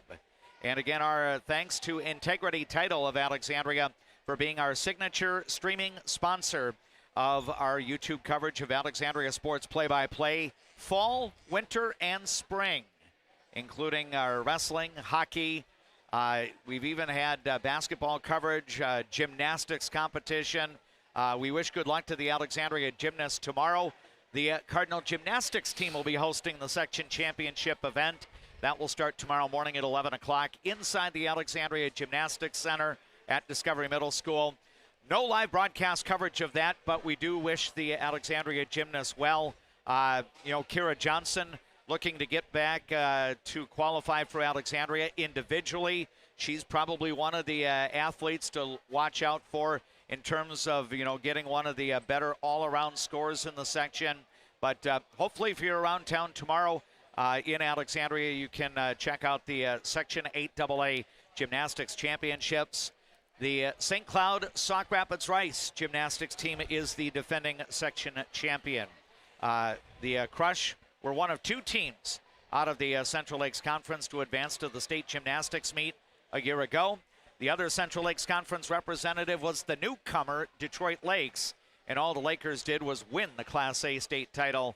I say that tongue-in-cheek there because it's a very worthy feat to go on to compete on the state level and then to finish first. And Detroit Lakes has done that in years gone by, but they are the defending Class A state champions in gymnastics from last year. And then, of course, next week you'll have the State Girls Hockey Tournament going on at Grand Casino Arena in St. Paul, formerly known as the XL Energy Center. Yeah, that's hard to get used to that. Right, and Tom, 2 weeks from now, you're going to have the state wrestling tournament at Grand Casino Arena. Yeah. Double down on that one. Oh, you're right. So, I'm going to have to check myself every time I make sure I say that right. Well, and JP caught me. I joined him on the air yesterday morning, and I did the major slip-up of calling it the XL Energy Center. Yep, I mean, it's been ingrained in your head for 20 years. after all. Yeah, so. well, for short, the X. Right. We're in the X. Yep. So So anyway, you've got State Girls Hockey at Grand Casino Arena next weekend, and then just a few steps down from there, the State Gymnastics Championships at Roy Wilkins Auditorium. Grand Casino Arena will be the site of the state wrestling tournament 2 weekends from now. Then 3 weekends from now, you'll have the state boys hockey tournament. So a lot of action going on in the capital city over the next several weekends. Regarding Dilworth-Glyndon-Felton and Alexandria, again, Tom, we pointed out earlier in the broadcast that these teams actually competed, I want to say it was week 2 of the regular season. So much wrestling has taken place since then, and kind of bizarre. You made mention about Luke Kelly, being in a tight bout in that duel where he might have been on the way to a win. Instead, it ends up being a win for DGF, and a possible 6 to 9 point turnaround there. And that's the night that the lights went out during Luke's match. Yeah. I mean, we could probably turn that into a song lyric if we had Mickey Lawrence handy here. So anyway, puns aside and everything like that, this should be a really good bout. I think what we're going to see is, first of all, Dilworth-Glyndon-Felton, they've got some very good wrestlers in a lot of different weight classes, but I look at that end of the lineup for DGF. I believe they'll send out 3 senior wrestlers if they need them, and that would include Titus Johnson at 285 pounds. So I would think, if we talk about Alexandria Motors' keys to the match forthcoming with Alexandria and DGF, I think it's going to be incumbent on the Cardinals to get some bonus point wins before you get up to that area around 189. And any losses that you take down below have to be minimized, to prevent DGF from, putting up more points than what you can overcome with the wrestlers you have. So I know I talked to Alden earlier in the week, and we kind of discussed a few things about that. And I know he'll have the team ready, and some of the wrestlers,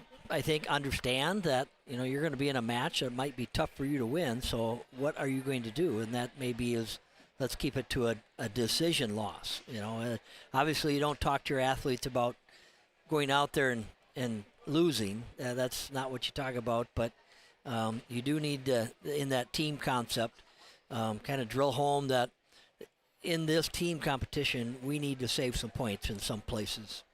Yeah, and sometimes, that's a noble sacrifice to make. Yes. You don't want the loss on your belt, so to speak. But a 3-point, team, a loss is better than a 5 or 6 point team loss. Yeah, funny thing, we had Little Falls and Moorhead in our gym a couple weeks ago, and Moorhead has one of the best wrestlers in the state, and a kid named, I can't remember his first name right now, but Ward. He wrestles 189 pounds. And Little Falls has a young man that's ranked first in the state. So they're both ranked first in the state. And as they're getting ready to wrestle, Little Falls is ahead. And if the number 1 ranked kid in the state for Little Falls goes out in the match and doesn't get pinned, Little Falls wins the duel. Oh. And so the Little Falls coach, as I'm standing close to the bench, says to his number 1 ranked kid who has only 1 loss of the year, he goes, well, you understand here now, don't get pinned. And I'm thinking, how many times would you tell your number 1 ranked kid in the state who only has 1 loss, don't get pinned? Oh, my. Yeah. But that happens, and obviously the Moorhead wrestler, who I think is on another level of most kids in the state right now, end up getting a tech fall in the second period. So he did his job, and because of that, Little Falls won the duel. And so you think about that, that's what team wrestling is. And I kind of joke about the fact that you're telling the best kid on your team not to get pinned, but that's what he did. And he saved a team point. They won the duel. So kudos to both teams there, but that's what has to happen in competition like this. Some people, you need to know what your job is, and you got to go out and do it. Yep, the Alexandria wrestlers are coming back into the gymnasium. Projected starting lineup, again, brought to you by Alamere Health. We'll go through Alexandria's, then we'll go through DGF's projected starting lineup. Again, there is some maneuverability that could happen later on in the middle and upper weights. Grayson Zerbis for Alexandria at 107 pounds, a 7th grader. Then sophomore Brock Manderscheid at 114. Alexandria could use Connor Malone or Ethan Johnson at 121 pounds. Connor Malone wrestled in that spot in the victory against Fergus Falls earlier this afternoon. Logan Becker, a junior for Alexandria at 127. Senior Nolan Fettig set to wrestle at 133 pounds. 8th grader Conway Bruns at 139. Connor Zerbis would be in line to wrestle at 145. He did not get onto the mat earlier because he was the recipient of a forfeit win, as was his teammate Ty Larson at 152 against Fergus Falls. Ty Larson, a junior wrestler for Alexandria. Then a little bit up the lineup, you've got 8th grader Luke Kelly at 160. Senior Zach Brazina at 172. He was the recipient of a forfeit win against the Otters earlier today. And then it could go either way. Hudson Marty and Jacob Loewen, I believe, both weighed in at 189. Coach Struken had Jacob wrestle at 189 against Fergus Falls, and then Hudson wrestle at 215. That might be the way things go against EGF as well. So, again, Alexandria got a lot of wins against Fergus Falls. Dilworth-Glyndon-Felton, a little bit of a different animal as we introduce the Alamere Health starting lineup. Projected lineup for the Rebels, who come in at 14-3 on the year. 8th grader Emmett Ketterling would be in the 107-pound bout. Caleb Cozen, a sophomore at 114. Jacob Schmitz, a sophomore at 121. Sam Schmitz, a senior at 127. Dawson Hoban would be the projected wrestler at 133 for DGF. Jacob Lupke, a senior at 139. Drew Martin, a junior wrestler for the Rebels at 145. Cooper Friend at 152. He is a freshman for Dilworth-Glyndon-Felton. And then 2 juniors back-to-back, Xander Deutsch at 160 and Caden Larson at 172. And then 3 members from the DGF high school class of 2026, a.k.a. a trio of seniors at the top. I hope I don't butcher Cole's name too bad. Cole Julien. Possibly it's Julin. So we'll go with Julien until I hear it from the public address announcer here at Prairie Wind Middle School. And then TJ Fuller at 215 and Titus Johnson at 285. So, you know, Dilworth-Glyndon-Felton, over the last several years, Tom, DGF has been right in the running, and then obviously, you know, having the success that the Rebels did in Section 8AA a year ago. Yes. You know, I get the feeling DGF's coming into the gymnasium that they're not going to be very happy wrestling just once today. But, you know, if Alexandria continues to wrestle well and shows some aggression on the mat and maybe can spring an upset or 2 in one of those bouts, what's to say that last year's section champs don't go down right here? Right, yeah, and, you know, every year it's you know, what do you do about the senior athletes that you lost? You just mentioned the 3 on the top there. So next year, Dilworth's going to have to figure out what they do with the loss of those 3. But last year was last year. They had a great team last year, came in, took section title. Now this year's different. They had a very close match with Alec in December, but that's got to be weighing on them a little bit too. So they can't just say, okay, we already beat Alec, we're going to just go out and take care of business. They're going to have to come out ready to go, because I think the Cardinals have really improved over the year. There's a couple spots that I think that you're going to see a different outcome if, you know, like Luke Kelly gets out and wrestles the same athlete he lost to in that match. I think Luke has grown immensely over the year, over this season, I should say, in the matches that he's had. So those are pivotal matches, and we'll see what happens. And I should give, first of all, the host Perham Yellow Jackets their proper flowers. They put the bracket from last year at the bottom of the lineup, and Perham actually defeated DGF. Yes. I had that. Oh, okay. I had the outcome flipped, but but DGF is the section runner-up from a year ago. Perham advanced to state, but it might have been the year before that when I think Minnewaska area might have been hosting the last rounds. Sure. That, You know, you had. But still, regardless, Dilworth-Glyndon-Felton does find a way to. They're right there, get into the later rounds, and again being a number 2 seed. But again, I think Coach Struken mentioned it earlier this afternoon that 3 through 7, and even you pointed it out as some of the opening remarks. You could have put the names of the seeds, that turned out 3 through 7. You could have pulled them into a hat, pulled them out, and then everybody'd be happy with it because it's just like it's no way to know which one should be seated there. Yeah. So. Well, Dilworth-Glyndon-Felton, I think, went 5-1 against Section 8 AA rivals, including that win against Alexandria. I believe their one loss did come to the Perham Yellow Jackets during the regular season. But nonetheless, it should be a fun duel, and we've got that coming up.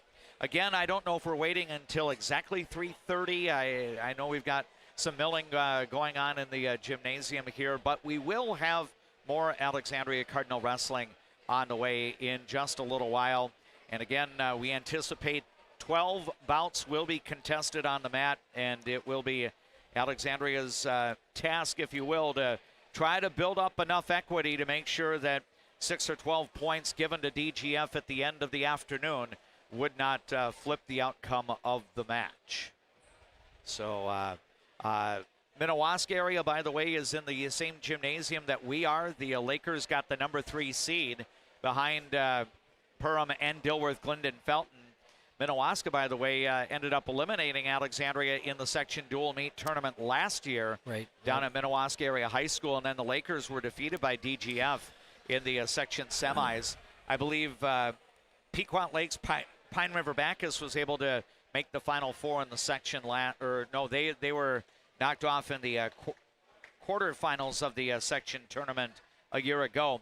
Thief River Falls was the team that was able to make the section Final Four a year ago. It is interesting because Detroit Lakes and Thief River Falls wrestled each other in the quarterfinals last winter, and now they're wrestling each other in the quarterfinals again this winter for the opportunity to move on. So, it should be some interesting wrestling. The 2 bouts that will be going, or 2 matches over at the Hive, again, just steps away from the Prairie Wind Middle School Gymnasium. You're going to have Perham matching up against the winner of the first round match between Sauk Center Melrose and United Clay Becker. Yes, yep. UCB. That's and then the other match will be Detroit Lakes against Thief River Falls. So those 2 matches will be going on simultaneously, and then you'll have the 2 matches here at Prairie Wind Middle School. This will be the last session of wrestling going on at Prairie Wind Middle School. If Alexandria can find a way to get a win against Dilworth-Glyndon-Felton, then us for Leighton Media, KXRA Radio, and our YouTube channel, we'll have the opportunity to pack up our gear and head over to the Hive to do any of the remaining competition involving the Alexandria Cardinals. So I guess in a weird sense, it's win and pack up and to broadcast in another venue. And hey, we wouldn't mind that one bit, because that means Alexandria is wrestling deeper into the night. We don't have to get on the road to do it either, so we can walk down the hallway. So it's it'll be good. I feel good about their chances, and like I said earlier, it's just how do we maximize our wins and minimize our losses, and we should be right there. Yep. So again, it should be a good contest coming up. Dilworth-Glyndon-Felton 14-3 on the year against Alexandria with a dual meet record of 20-13, and we will have the broadcast coming up in just a few minutes. Whether you're watching on our Voice of Alexandria streaming channel on YouTube, or you're enjoying the coverage on the radio today at 1490 AM, 100.3 FM, or 105.7 FM at KXRA. So, again, still awaiting the start of the competition between DGF, the number 2 seed, and 7th-seeded Alexandria. And it's a fairly light activity scheduled today. The Alexandria girls basketball team has been off since winning on Tuesday night against Detroit Lakes. Matt Helscher's Lady Cards will have 2 more games to close out the regular season next week. One will be at Fergus Falls on Tuesday night. The other will be Thursday at home against Becker. So that will be a basketball game. And then I would guess that Coach Strukin, the Alexandria Booster Club assistants, the wrestlers themselves, they'll be getting the mats out probably after that girls basketball game Thursday night to have the arena set up. I'm guessing that the mats would be down all day, even. Well, I think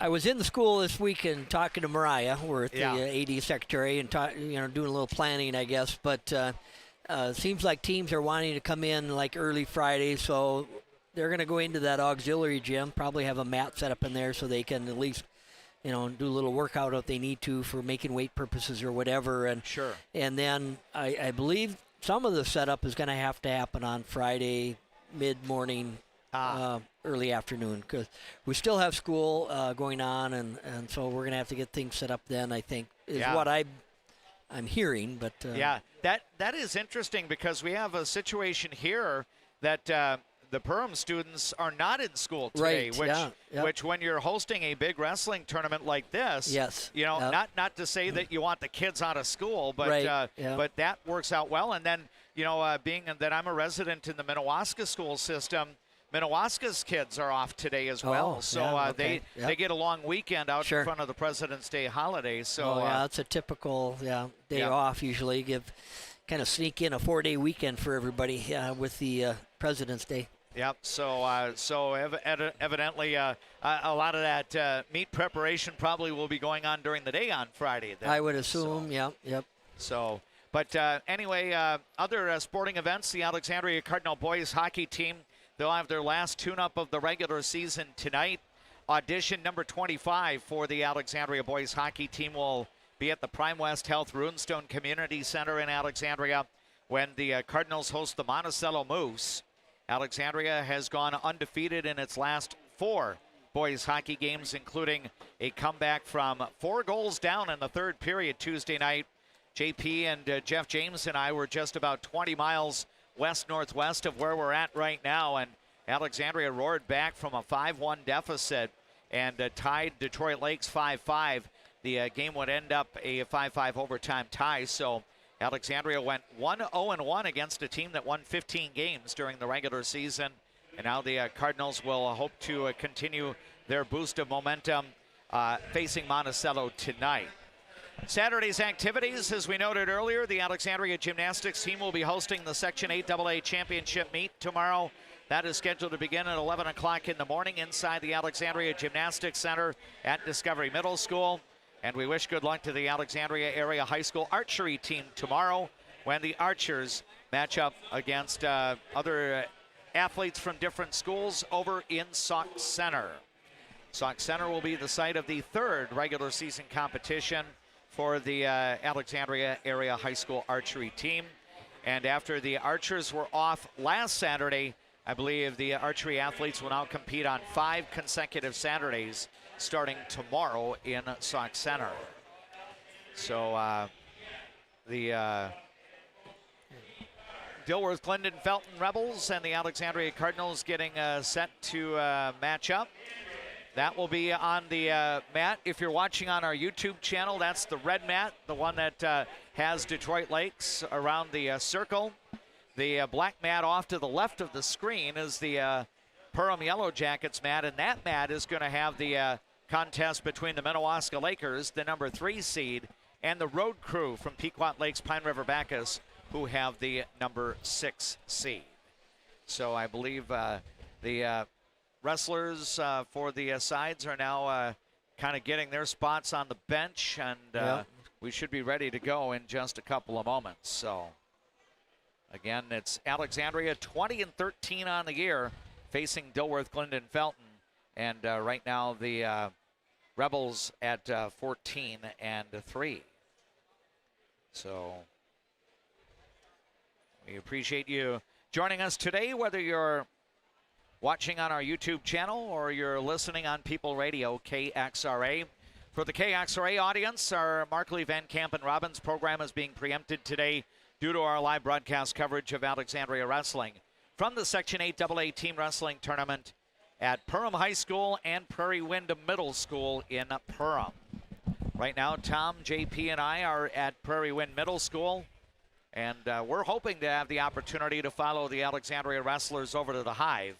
And that would be the case if Alexandria can do a little bracket busting here and knock off the second-seeded Rebels, who ended up finishing second in the section a year ago.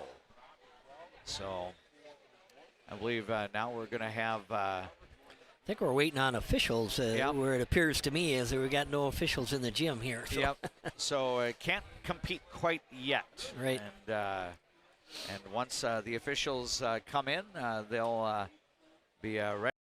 So again, next week we're going to have some boys hockey coverage on Tuesday night. We don't know where Alexandria is going to play in the Section 8 AA quarterfinals. It will be at a site to be determined. Once we become aware of that, we will share the info with you. We'll do that during our Cardinal Sports Report programs on Monday. The full reports airing around 8:20 in the morning and between 5:30 and 6 p.m. as part of our KXRA 5 o'clock news hour. Thursday night, we'll have high school boys basketball, a regular season matchup between Alexandria and Brainerd. At that point, Alexandria may have wrapped up the outright Central Lakes Conference title. The Cardinals have 3 regular season CLC games remaining. They did not clinch the outright title last night because St. Cloud Apollo handed Alexandria a 78-72 loss. That was Alexandria's first conference defeat of the year after starting at 12-0. So Apollo's having a nice bounce-back year. It wasn't that long ago that Apollo struggled to win basketball games, but they've had some different people come in to guide that program. I think the transfer portal may have helped out. Really? A couple of former St. Cloud Cathedral boys basketball players are now playing at Apollo, and that scenario does happen every once in a while. You know, I think one of the reasons I like covering sports in the Alexandria Lakes area is it's tough to enter the transfer portal from Alexandria. If you're going to leave Alexandria for a different school, you're going to have your family move out of town. Yeah, and that's that doesn't happen very much in Alexandria. I know some of the central Minnesota schools do have that happen. In fact, there's a big controversy right now between they had a couple Little Falls kids move late into the Foley district, and so that's getting a lot of attention from section opponents with Foley, very specifically Becker, because Becker and Foley are very competitive and look like they're going to be 1 and 2 in their section. So I don't know the outcome of that transfer, if they are eligible or not, but I know it's getting a lot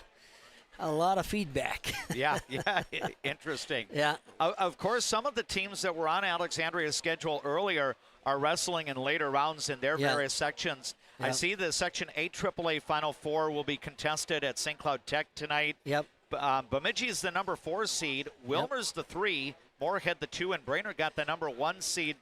What might you envision? They're all very close too. I think they both traded off wins and losses. None of them there are going in to be an undefeated team against the other 3 remaining. So Brainerd looks like they might have the upper hand, but I wouldn't count Moorhead out. They've got a really nice lineup. They'll be facing Brainerd, and then Wilmer and Wilmer and Bemidji. Bemidji. Yeah, I haven't seen Bemidji, but Wilmer obviously was in our gym. They have a nice squad, and Bemidji always seems to rise to the occasion at the end of the year. So that will be a fun section to see the results come out of. Yep, and then meanwhile, Little Falls, I believe, in Section 7 AA, and I think the Flyers are seeded number 3 in that section, and Granite Ridge Conference rival Foley is also in that section, I believe, is the number 1. Yeah, I think 7 AA, actually, I think they're doing everything tomorrow I think at so. Malacca High School, and that's a section similar to this, I think 10 or 11 schools, and they're scheduled to get underway right away at about 9 o'clock tomorrow morning over at Malacca High School. I like that when they do that because, the fans of wrestling, like, several people I know, you can take in this one on a Friday night, and then you can go catch something on Saturday, too. Yeah. Looks like we've got the officials on hand here, so we are about ready to go, and that means the first bout would be the 107-pound match. And I promise we will not miss Grayson Zerba's bout today. And I believe he would match up against Emmett Ketterling for the DGF Rebels. And that will be the matchup there to get this section quarterfinal underway.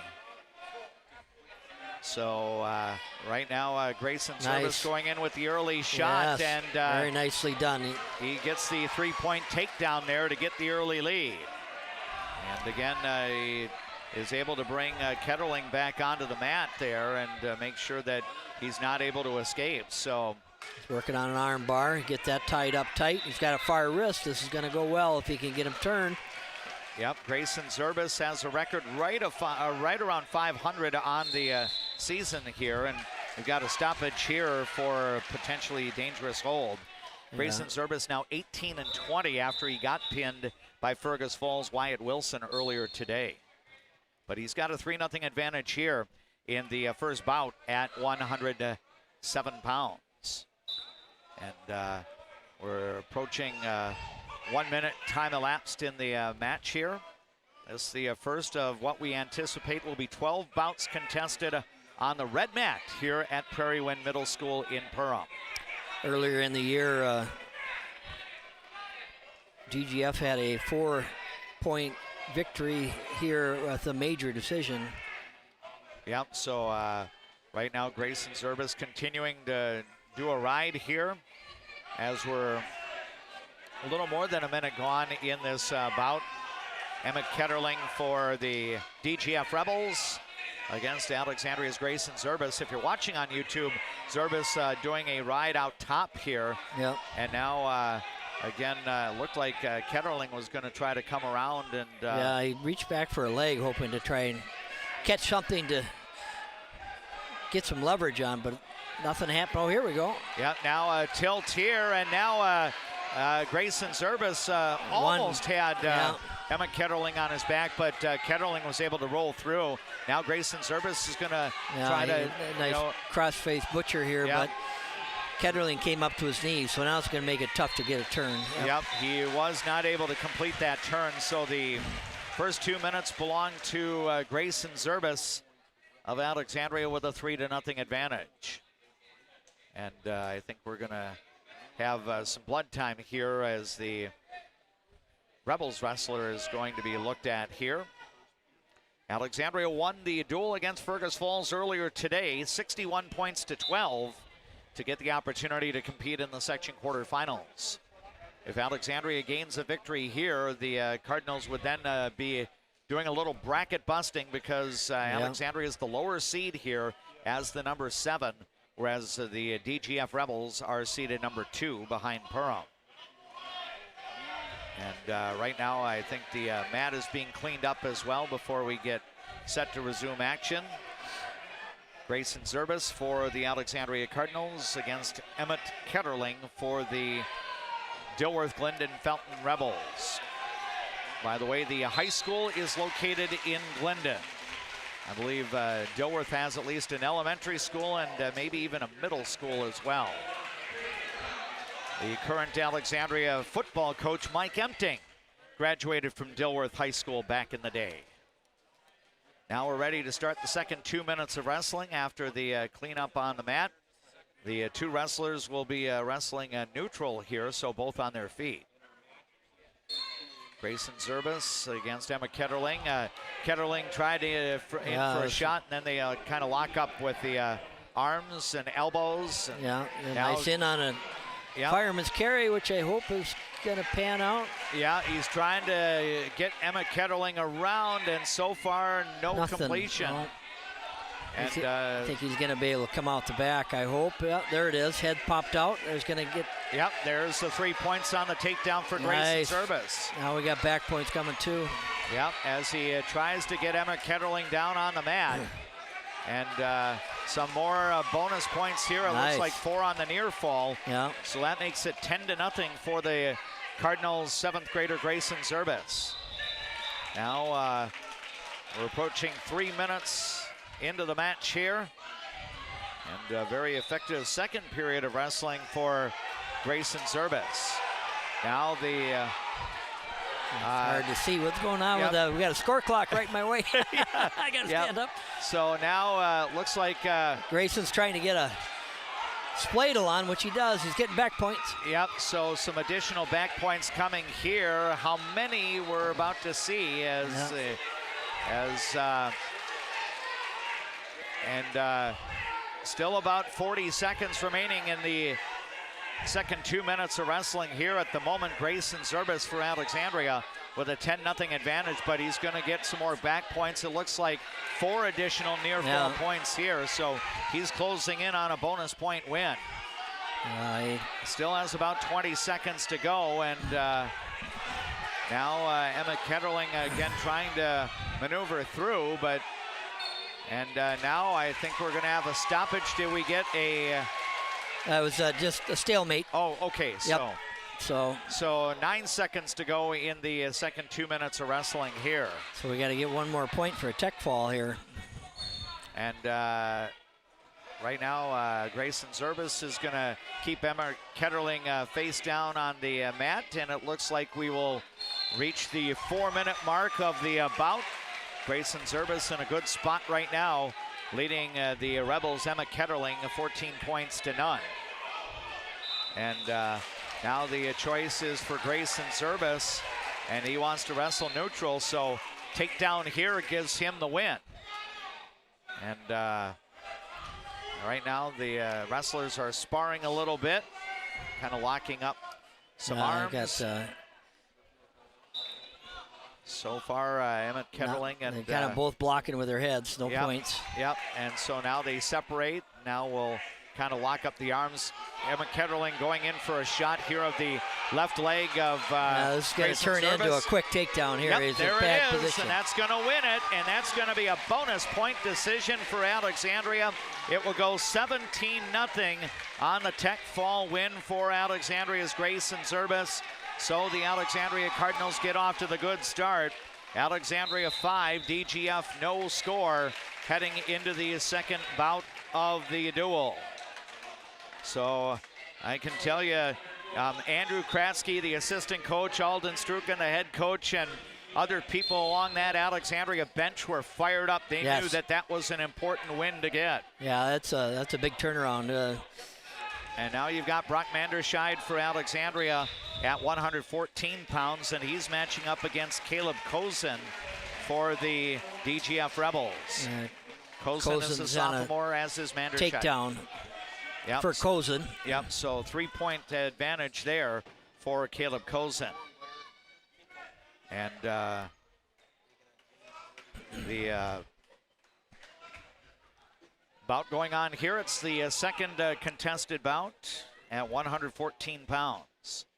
Alexandria leads early on in the duel with a 5-0 lead.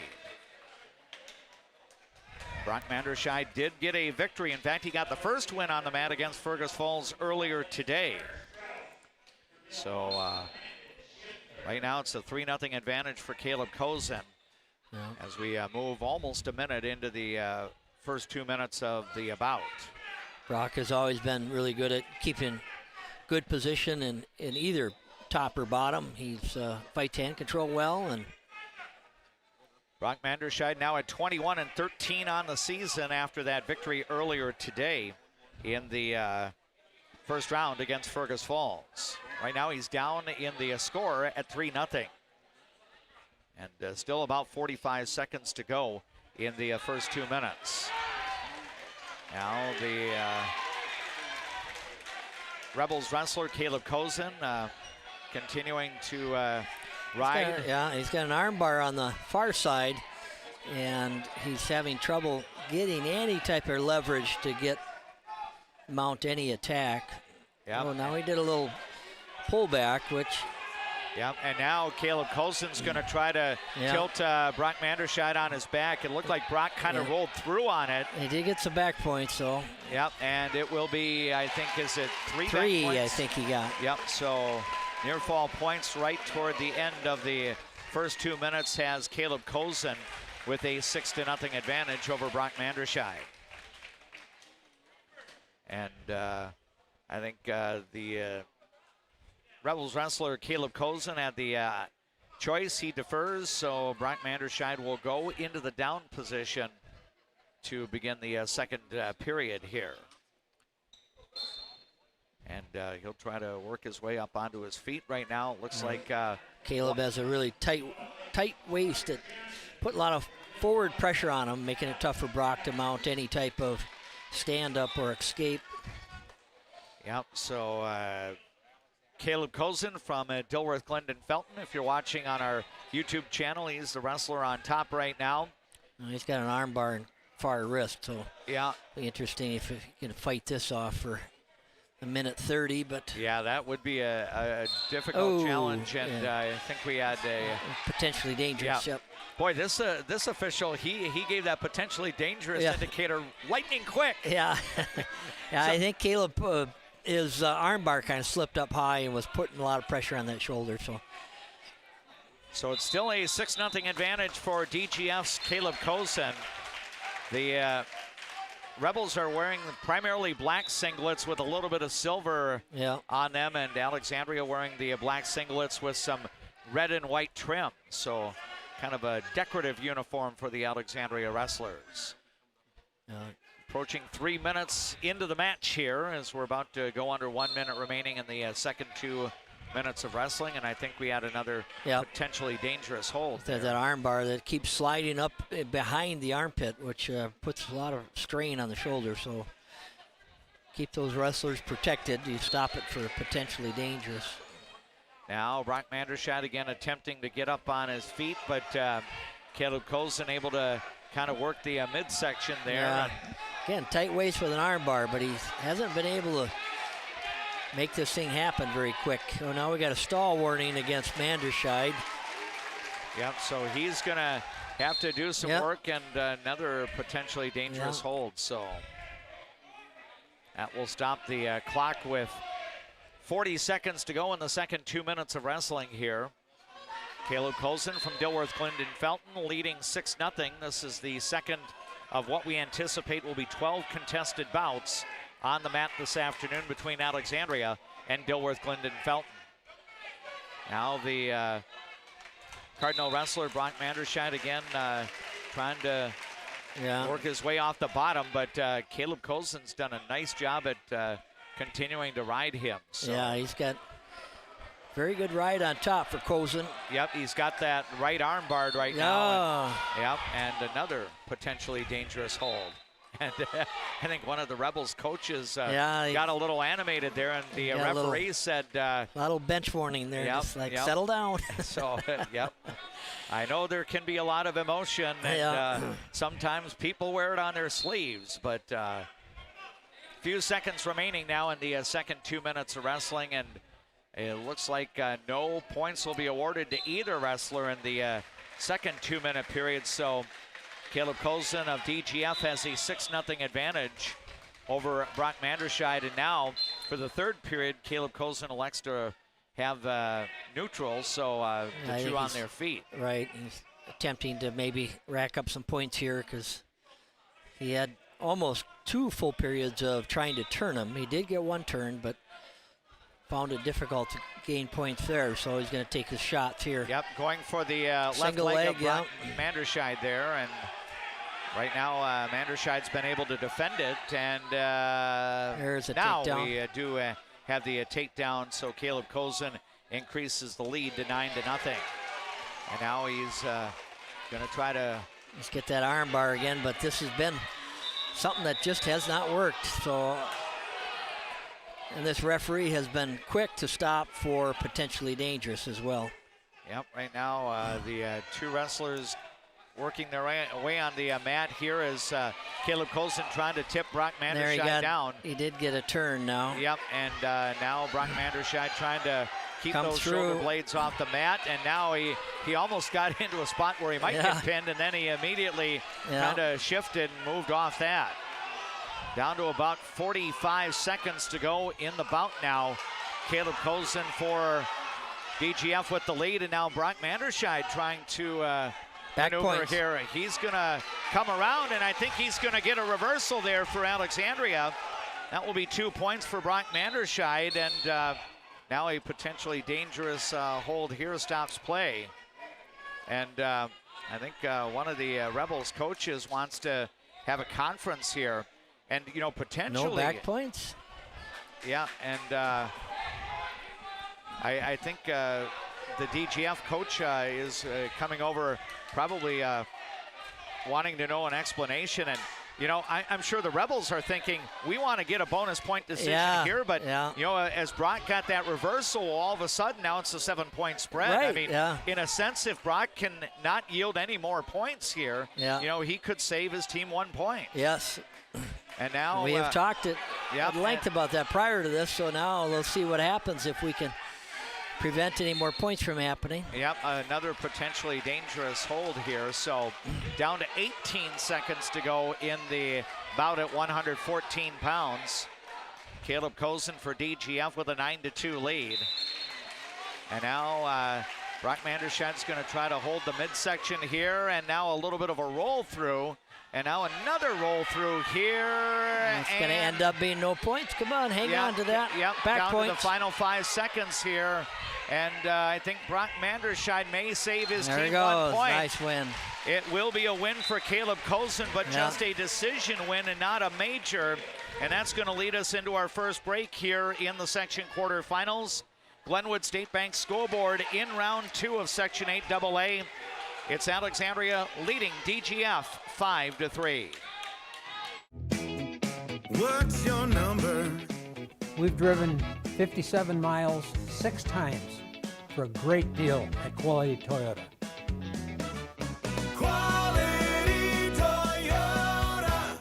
For over 30 years, Northland Buildings has been providing quality post-frame buildings to customers, serving clients across the upper Midwest since 1994. Northland Buildings. Quality buildings built tough for the Northland. Northland Building.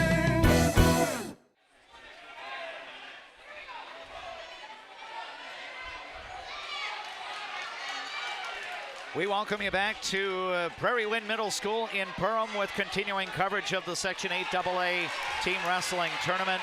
DGF has shifted its lineup a little bit. They put senior Sam Schmitz on the mat for the bout at 121 pounds, matching up against Alexandria 8th grader Ethan Johnson.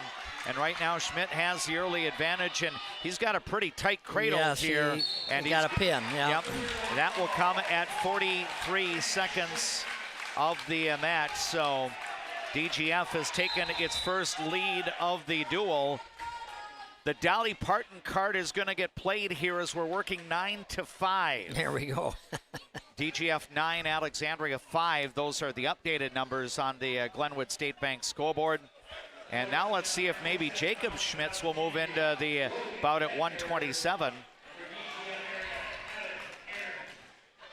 And nope, Aaron's. It looks like, DGF going to a different wrestler here.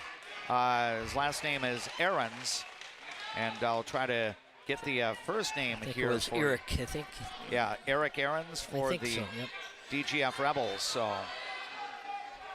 or Evan Aarons, that's his name. Yep. So thought I heard Eric earlier, but Logan Becker off to a good start early. He's got takedown, and he's locking up a cradle, and he's got him on his back. It's pretty tight. And he's gonna. There it is. There he gets a pin, and that comes in just 31 seconds for the Cardinals' Logan Becker.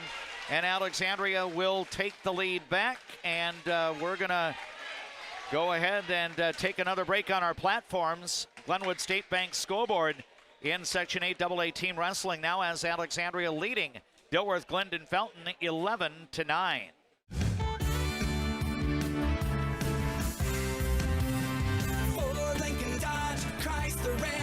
Make it Jetner Motors your best price dealer. Make it Jetner Motors your best price dealer.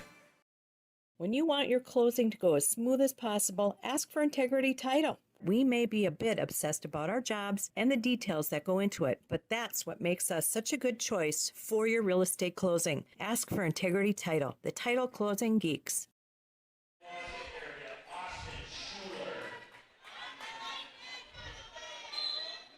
Senior captain Nolan Fettig now gets on the mat for Alexandria, and he matches up against Dawson Hoban, a junior wrestler for DGF.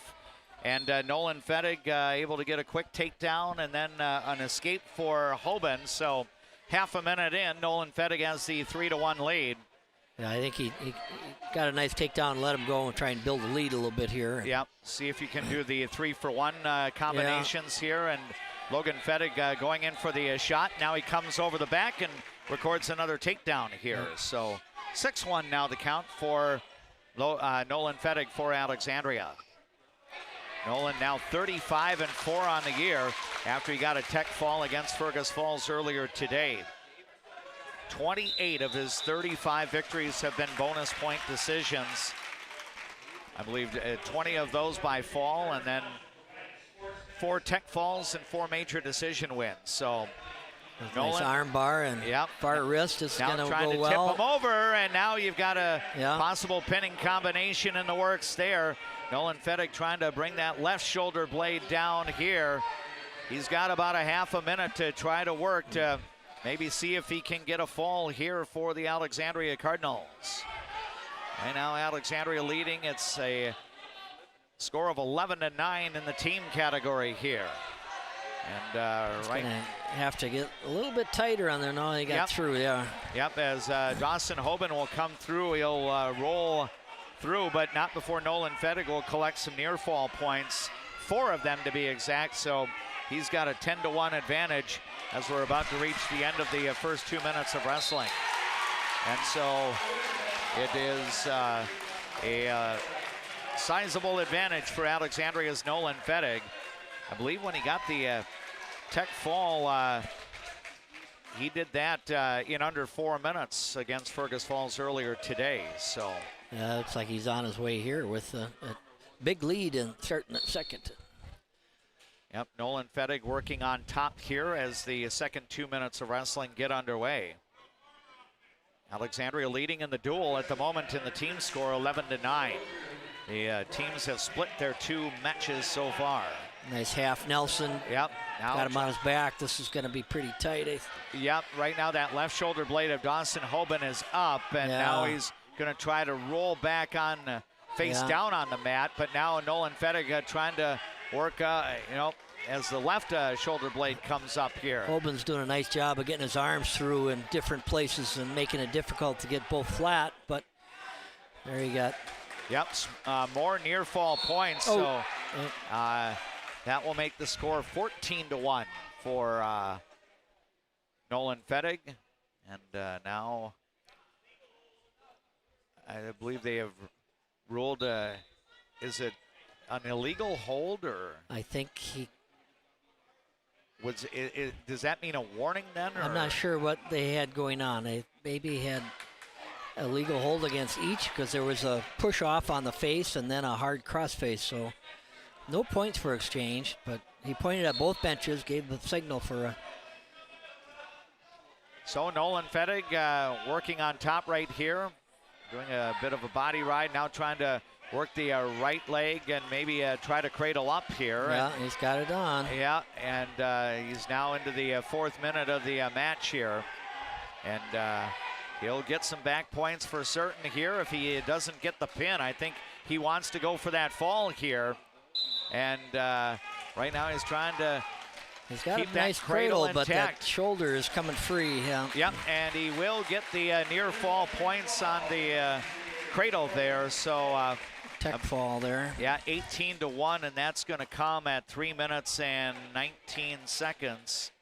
So Alexandria is able to get 5 more team points, and that's going to increase Alexandria's lead to 7 at 16-9.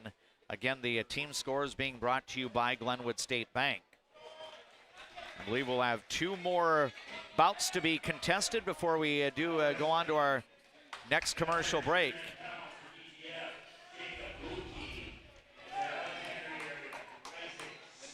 Isaac Seward is now going to be inserted into the Alexandria lineup at 139 pounds. So he and Conway Bruns were able to weigh in at that spot. And he matches up against senior Jacob Lupke for the DGF Rebels. And Lupke is a highly ranked wrestler in the state, so I'm sure this is where DGF is going to hope to pick up some big team points. Yep, DGF now trailing by 7, 16-9. And Jacob Lupke keeping a hold on, and now I believe a stoppage here, and we'll get back early on in this bout at 139 pounds. And right now, Isaac Seward getting his first postseason competition. He did not wrestle against the Fergus Falls Otters earlier today. He enters at 8-9 on the season. Nice job there. Yep. Get up to his feet. Get after it on takedowns. Get the escape there. So, and now another takedown here for Jacob Lubke. So 6-1 now the score for the DGF Rebels wrestler.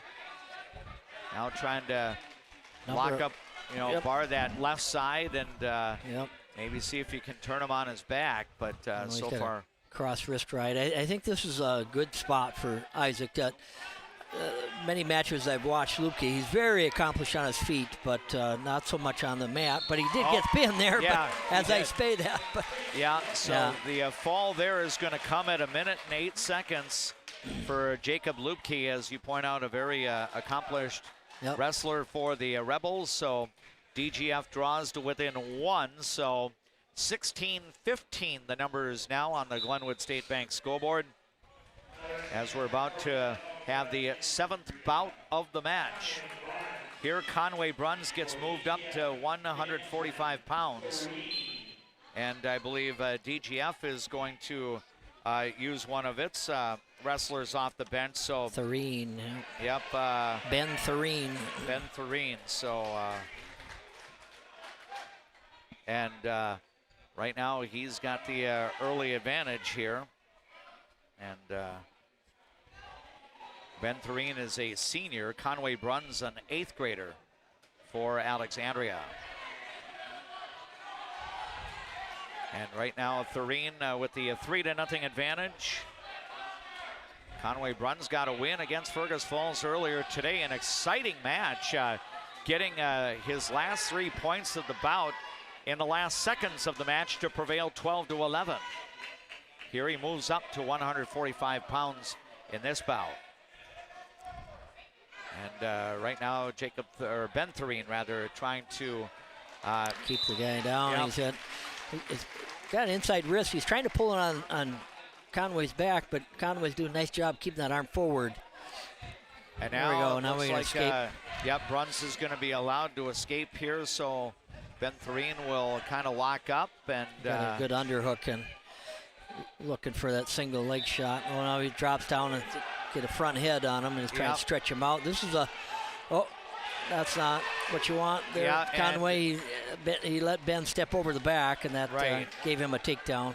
So it's now 6-1 for Ben Thureen of Dilworth-Glyndon-Felton in this bout at 145 pounds. And now Bruns trying to get up on his feet. He's got his left leg being held here by Thureen. So now Ben Thureen will kick that other leg out and send Bruns face down back onto the mat. So a few seconds remaining in this bout at 145 pounds, and Ben Thureen will carry a 6-1 advantage into the second 2 minutes of wrestling.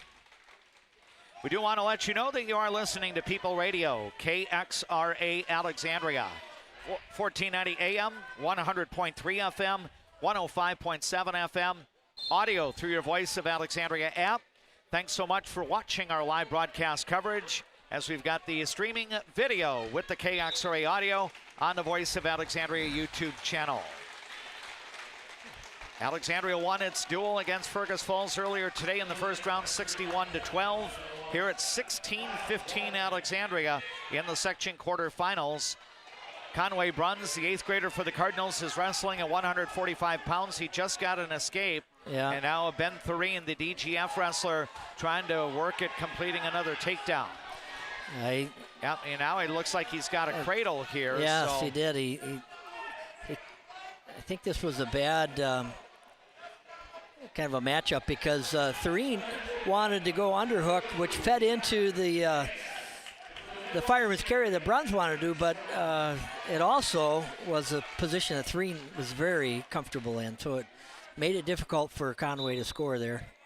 So it's now a 9-2 lead for Ben Thureen as we now move into the 4th minute of this bout at 145 pounds. Alexandria leads in the team points by 1. It's 16-15 for the Cardinals. Again, with Alexandria having the 285-pound weight open, Alexandria's got to build up enough points to at Yep. least lead by 6. Yeah. Going into the 285-pound bracket, or the bout, which would be wrestled at 285. Conway Bruns gets another escape. That'll be his 3rd of the bout here. Moving into the final 30 seconds. I see we're kind of playing into that same position where. Yep, and now Ben Thurine goes in with the single leg of the right leg of Conway Bruns, who is looking to defend it. He's still... nice position there, Conway. Keep the head down. Yep, and now he's going to come around and... no points yet, nope. but stay with it. Yep. There he got it. Yeah, he is going to get a reversal here as Bruns. So now it is a 9-5 bout, and the period comes to an end. So,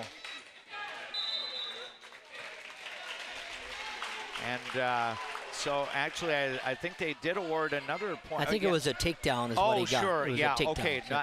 not the reversal. So 3 on the takedown. So 9-6 now the count for Ben Thurine.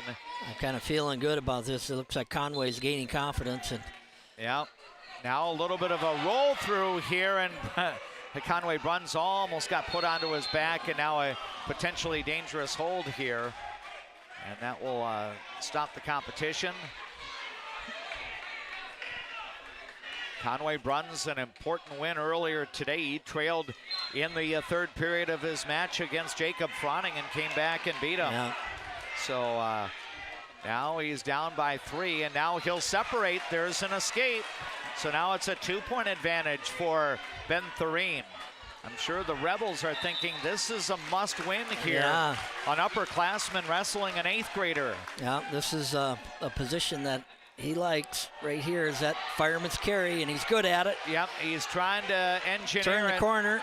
Yep, and keep going, keep going. Yep, hasn't completed it as of yet, but he's trying to, It's like we'll probably get a stalemate out of this because nothing's happening. Yep. Oh, here we go. And now Thurine comes around, now a little bit of a roll through, and Conway Bruns is going to get a takedown. So 3 for Bruns, and that gives him the lead at 10-9 with 1 minute of wrestling to go in this bout at 145 pounds. And Conway Bruns is looking to do a ride here. Ben Thurine trying to navigate, see if he can... nice job on top, Conway. You got to keep pressure on, get hand control, which he's doing. Yeah. I see him checking the clock here once in a while, too. Sure. Yeah, that 40 seconds can seem awfully long here. Yes. For Conway Bruns as he tries to hold the lead. And now Ben Thurine still face down on the mat here as Conway Bruns tries to work through. And I think we had a stoppage. Was a stalemate? A stalemate, yeah. Okay. Yep. So 27 seconds. Ben Thurine's going to try to get an escape here, and either an escape or a reversal. Yeah. But he gets back onto his feet. Conway Bruns is going to try to toss him back to the mat, and he does. Now we're down to about 15 seconds to go. Thurine trying to, get back up, and Conway He's dagging Bruns him off. He's dagging him off. Yeah. Yep. And now we've got a warning here. Yeah. So it was almost like the wheelbarrow carry, if you will. And Yeah, it should be a 1 point because he drug him off the mat. It's not a stalling point. Okay, so... But it depends on the ref's look at it. So could that be a penalty point for Yeah, Ben Thurine then? yeah. Which would then tie it at 10. And, Yeah, that's what they're asking about. But I guess it was the ref decision to say that he maybe was stalling and not. And we'll see. And I don't believe we did get the No, he penalty would've. point added. So 10 seconds to go for Conway Bruns to get his second win in the section team tournament today. Can he hold on? He's in the up position right now. Ben Thurine trying to get the escape with time running out. Oh. And now we are going to get the stall. Yep. The escape is going to be 10-10. awarded. So it's going to be 10-10 and extra wrestling here in the bout at 145 pounds. So again, the duel right now favors Alexandria by 1. So the As athletes. they're working their camera. You see Conway tried to get his head to that one side so he could do his fireman's, which he did. Yep, and he couldn't quite finish it. Now they get off to the edge of the mat. So You see Ben trying to get his head on the inside to prevent that. So a little bit of a head position battle. And now Conway Bruns was going in for a single leg, and now, or actually it was Ben Thereen trying to go. Yeah, and Conway defended that. And now there it is. He'll go in, and now a little bit of a roll here. Yeah, that was the fireman he needed. Yep, Ben Thereen trying to come around. Conway Bruns defending it, though. And we're still waiting for the points to be awarded. Be three, and there it is, the three-point takedown.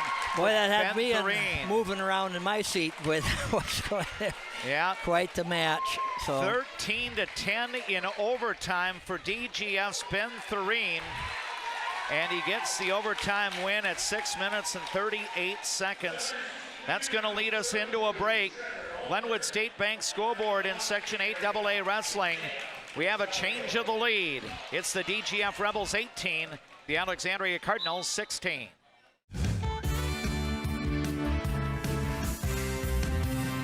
Ford, Lincoln, Dodge, Chrysler, Ram, Jeep. Make it Jetner Motors your best price dealer. Make it Jetner Motors your best price dealer.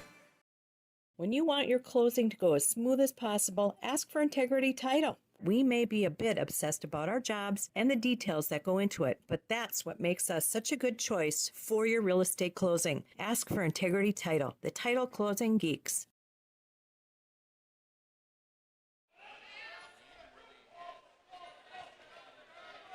As we return to the action in the Section 8 AA Team Wrestling Tournament in Perham, junior captain Ty Larson is now on the mat for the Alexandria Cardinals, and Tom Ellison looks like he's off to a good start. Yeah, he was in a front head position, kind of worked his way right around, got to takedown here. So it's a 3-0 advantage for Ty Larson. And now he's trying nice to collapse breakdown, trying to get that arm bar work back in there. Both Ty and his DGF opponent, Drew Martin, are juniors. So Drew Martin, I believe, weighed in at 145. So the DGF coach is doing a little adjustment in the lineup with a bump up here. But right now, Ty Larson with the early advantage. DGF has won the last 2 bouts of this match to go in front by 2 at 18-16. So Dilworth-Glyndon-Felton, the number 2 seed. Alexandria seeded number 7. And no further action as they get to the edge of the mat. Still about a little more than a half a minute remaining in the first 2 minutes of the competition here. This is the 8th contested bout of the duel, the one at 152 pounds. We should have bouts at every weight until heavyweight, where Alexandria has the 285-pound weight open. So it's important for Alexandria to build the lead up, if the Cardinals can, to something at 6 points or greater going into that heavyweight bout, because Alexandria will yield 6 points there. Now we had a little bit of tilt. Yeah, I think he didn't hold him long enough. Yep. So no further back points are going to be awarded. I think Ty Larson will carry the 3-0 advantage into the second period. Now the wrestlers are going to get back, and I think Ty Larson will be in the down position here. Nice quick move to get arms free. Yep, now he'll try to blast through. And got a lock. Yep, and he comes around nicely and gets the reversal there. Yep. 2 points for Ty Larson of Alexandria. Oh, we got a cradle locked up. Yep, and a pretty tight cradle here. That is, that's it. Oh, yeah. my. That came immediately. Yeah. As Ty Larson's going to get the fall at 2 minutes and 19 seconds of the match. And it's like once Ty got that cradle on, it was contest over. Yeah, it was tight, and I don't think he had much wiggle room there for the DGF guy.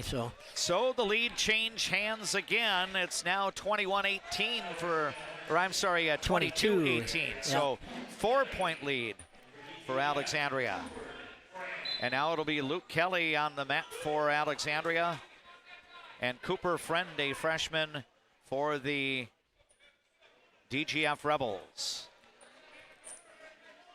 So a pivotal match here. Luke Kelly's had a terrific year for Alexandria. Yeah. He had a win earlier today against Fergus Falls, and that raised his record to 31-12 on the year. He gets the early takedown for the advantage here. Nice crossface, gonna work that into a cradle hopefully, if he can get that leg to come up. So DGF fought that off. Yep. Cooper Friend, a freshman for the Rebels. I believe only one other younger wrestler competing in this postseason bout. That was Emmett Ketterling, and the very first bout at 107 pounds for Dilworth-Glyndon-Felton. Right now, Luke Kelly of Alexandria holding a 3-0 advantage as we go into the second minute of this bout at 160 pounds. Thanks for joining us today on our platforms, including Leighton Media, KXRA Alexandria. Also online at voiceofalexandria.com, and we thank you for watching on the Voice of Alexandria streaming channel on YouTube, where you get the live video, courtesy of our videographer, JP Bolin, synchronized with the KXRA radio play-by-play. Right now, Luke Kelly of Alexandria with the early takedown. He's got the 3-0 advantage, now 90 seconds into this bout against DGF's Cooper Friend. Just a lot of hand battles going on down there. That Luke seems to get a good wrist and thinks he has control of it, and then Cooper will peel that away. So there's not a lot happening. There's like crossface there, and Friend reached up and just pulled it off. So now we're approaching the end of the first 2 minutes of wrestling, and the official is made aware of that. So Luke Kelly of Alexandria with a 3-0 advantage as we get set for the second 2 minutes. DGF chose to go down. So Luke Kelly will be in the up position to begin the second 2 minutes. Nope, now he changes his mind. And so yeah, let's wrestle on our feet. Yep, so they'll go with a little sparring to start the second 2 minutes here. Got collar ties and elbows. And yep. And, see if they can open up, get a position cleared. Yep. Luke's trying to get the head down and go front head, but. Yep, now Cooper Friend was looking maybe to go on the offense as well, but again, now Luke Kelly's going to go for that right leg. Yeah. Yep, and he's going to try to work the takedown, and he's getting close. There it is. There it is. Nice job. So 6-0 now the score for Alexandria's Luke Kelly. Cooper was trying to sneak around behind, but Luke just kept the pressure on. Yeah, Cooper Friend was awarded an escape point right at the start of the period. So it is a 6-1 advantage here for Luke Kelly. So 5-point lead here, and now Luke is going to allow Cooper Friend to get an escape. Try to get some points built up here. Yep, see if you can, offset, some takedowns that you earn with some escapes that you may give up. Yeah. And navigate from there. But now Luke Kelly's going to come around. Nice job. He seems to show some nice patience on the mat there. Yeah, he put in a front half and kind of pushed the head down, which then caused a lot of weight on the hands. So he just spun around behind. So it is a 9-2 advantage now for Luke Kelly of Alexandria. Approaching the final 30 seconds of the second 2 minutes of this bout at 160 pounds. I think the stalling warning given to the Rebels GGF, wrestler. And Luke Kelly continuing to do a little bit of a ride, locking up that left arm. He's sweeping on the near ankle, which prevents anybody from scooting their hips out. And then he's got tight waist and works hand control. And it's a good ride. Yep, and now down to the closing seconds. So Luke Kelly will carry a 7-point lead into the final 2 minutes of this bout at 160 pounds. Alexandria leads the duel 22-18. But again, Alexandria does have the 285-pound weight open. So that will eventually become 6 points for the Rebels. And this is where we got to find a way to get a couple more points to increase our lead for a major. Yep, and now Cooper Friend let him allows go. Luke Kelly to escape there. So 10-2 now the score. And Luke Kelly. There's single leg. Yep. Pull that in. Get his hip down. There you go. Yep. Kind of work his way through and come around, and there it is. Now I think he comes around, and that's going to be a 3-point takedown there. He's trying to get after this on his feet. Yep. And try to build up for a tech. Yep. He's already got a major. Yep, and now 3 more on a takedown here for Luke Kelly, and then an escape. And now another 3 more. takedown, and that 19, should be that enough. should be it. And I think it will be ruled a technical fall at 4 minutes and 53 seconds of the bout at 19-4. On our platforms, we'll take a 30-second break, and as we do, we'll update the numbers on the Glenwood State Bank scoreboard. Section 8 AA team wrestling, it's now Alexandria 27, Dilworth-Glyndon-Felton 18.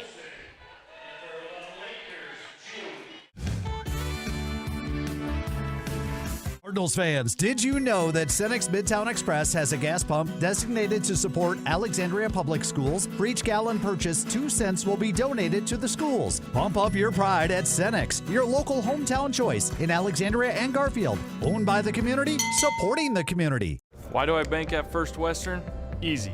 They take care of their customers. First Western. You can bank on us.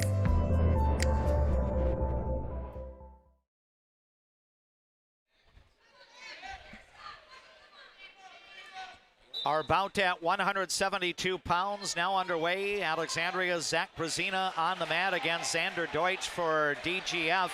And Deutsch just got in a nice single leg, got takedown. Yep, so 3 points for Xander Deutsch of DGF. He is a junior wrestler for the Rebels. Zach Brazina got a forfeit win against Fergus Falls earlier today, so now 12-25 on the year. I'm sure this is one that, Zach, if you're looking at it from the team perspective, he wants to wrestle all 6 minutes. And don't fall too far behind. Now, he did get an escape, so it is a 3-1 advantage here for Xander Deutsch. Now, Brazina was looking to go in for the shot there. And then Deutsch comes around, and he'll get the takedown. Shuck. Get him spinning and throw his weight the other way, and that gets the takedown. So, and then Zach Brazina allowed to escape. 6-2 the count. Now Xander Deutsch is going to come back around. Nice little duck under. Yep, so 3 takedowns for Deutsch to make it 9-2. That's the bout at 172 pounds. Now a situation where Xander Deutsch is trying to work his way in and keep a hold as we reach the closing seconds of the first 2 minutes. Yeah. And now Zach Brazina not able to break hold. Oh, nope.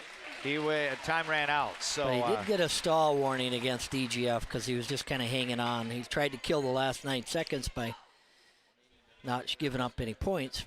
This is where Zach Brazina's got to shine. He's really good on top. He's got a nice cradle. If he can wrap that thing up and get the pin, that would really be. Yeah, Xander Deutsch, the junior wrestler in the down position here, and he's trying to stay on him, but yep, Zach seems to be doing just that. Yeah, keep the weight on him. Use your feet. You got to keep pushing on him. And now we've got a blood time on. Yep, I think that will be for the Rebels wrestler Xander Deutsch there. We are expected to have 3 more contested bouts after this one is done. So tight match right now. Alexandria presently in front. Glenwood State Bank bringing you our scoreboard updates. It's 27-18 for the Cardinals. This is the 7th seed from Alexandria matching up against the 2 seed in Dilworth-Glyndon-Felton. So both wrestlers getting a little refreshment before the action does resume on the mat. Again, Alexandria does not have anybody in the 285-pound weight, so DGF will be awarded 6 points at the end of the match. Can Alexandria have a 7-point lead or greater going into that bout? If the Cardinals do, then they're going to be moving on to the semis. Now there you go, get it on. Yep, Zach Brazina trying to hanging over the top. Do a ride, and we're about half minute now into the second 2 minutes of this bout at 172. Yeah. Zach Brezina doing a ride here and sweeping up the near ankle and then trying to throw a crossface in, which is kind of his position. So far, Xander is doing a nice job of blocking the hands. We got a stall warning on Zach. Yep, so it remains 9-2 for Xander Deutsch of DGF. Now Deutsch is going to stand up. Trying to get away. Yep, he hasn't broken free yet as Zach Brezina holds on to that left leg. Yeah. So the hold's still intact. And now Deutsch trying to hop around, but Zach Brezina will bring him back down onto the mat. Kept lifting on that leg and kept him off balance, so he's able to get him down the mat again, and still got the near leg swept up, the near ankle, and then trying to throw a crossface in to get that cradle going. 9-2, Xander Deutsch with the lead. We are in the 4th minute of this bout at 172 pounds. Tom Ellison, Dave McClurg, videographer J.P. Boline joining you from Perham today. We're in the gymnasium at Prairie Wind Middle School. Now the Cardinals. Now we got stalling on. Yep, and I believe that's going to be a penalty point. Yes, that was a point. So that makes it a 10-2 lead for Xander Deutsch. And now Deutsch tried to get seated and then spin off of that, but was looking to get a switch in there, and Zach did a nice job controlling the waist, hand control. And we're going to reach the end of the second 2 minutes of wrestling, and an 8-point lead, and it almost seems like Xander was kind of being defensive there, maybe being aware of Zach Brezina's strengths. I think you might be right. He defended with that very well. So now the wrestlers are both up on their feet to begin the third period. Zach Brezina was trying to go in for a shot. Now I think like Xander's in underneath. But yeah, for a double leg, and they will go over to the edge of the mat. So no further points awarded.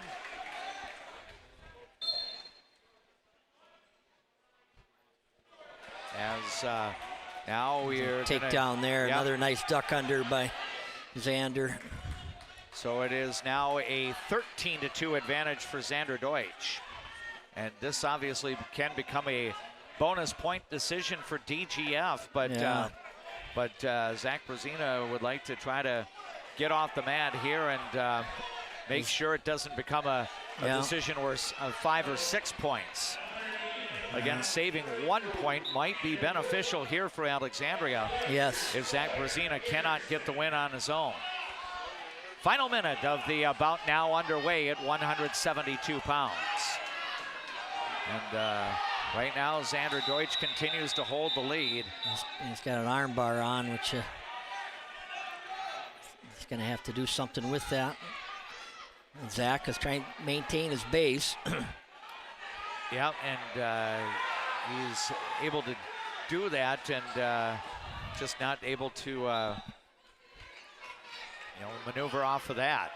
As Xander Deutsch kind of keeping the upper part of the body, in control. So gotta keep that arm bar. 20 seconds to go, and now Xander Deutsch will try to get busy and see if he can tilt Zach Brezina on the mat. Near fall. Oh, he did get. We are going to get some back points here, and time is going to run out. We'll see what. He didn't get enough, though, I think. Yep. Oh, he did give him 4. 4 check on the fall. Yep, at 5:57 of the bout. So it will be a 17-2 tech fall win for Xander Deutsch, and Dilworth-Glyndon-Felton will get 5 key points there. Zach Brezina tried as hard as he could to make sure it wouldn't become anything other than a major, but give Xander Deutsch some credit. He was defensive in the second period, then got some more points in the third. So 27-23 is now the count for Alexandria. Hudson Marty will now go onto the mat at 189 pounds, matching up against Caden Larson of DGF.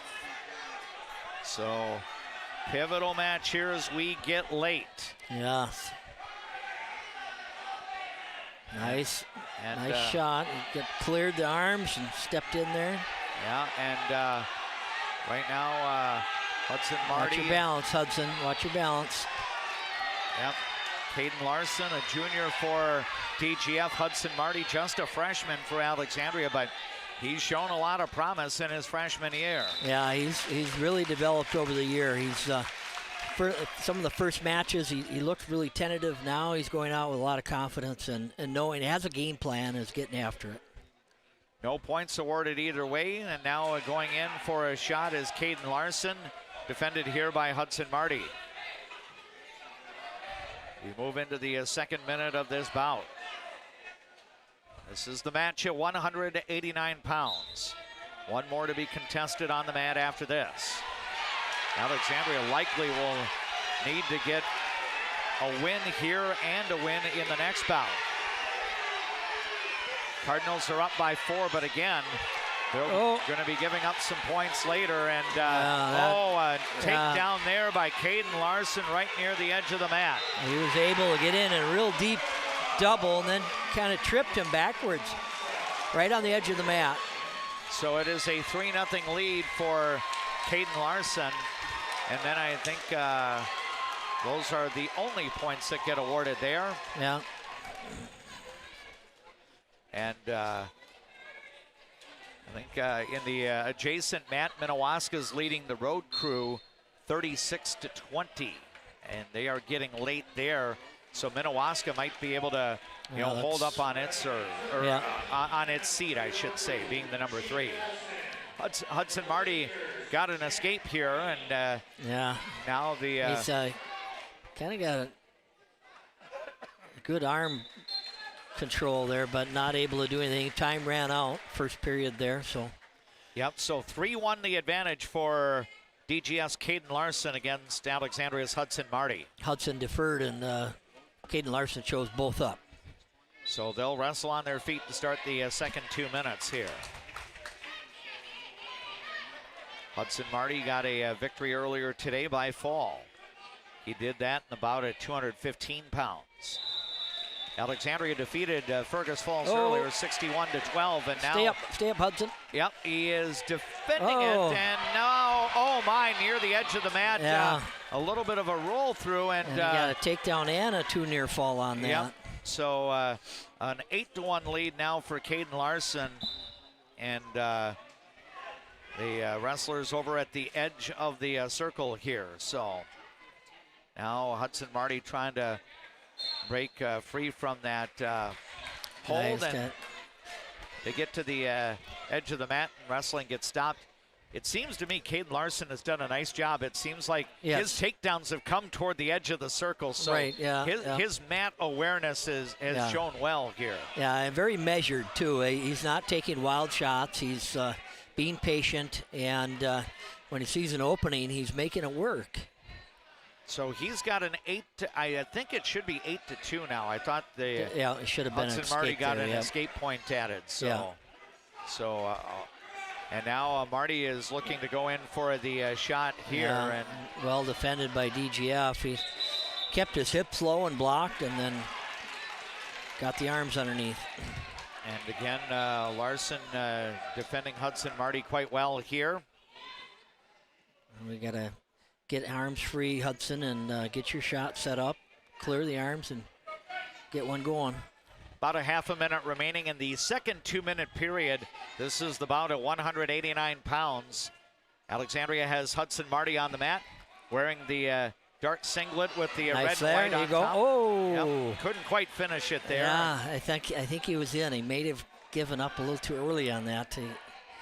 He stood up too quick.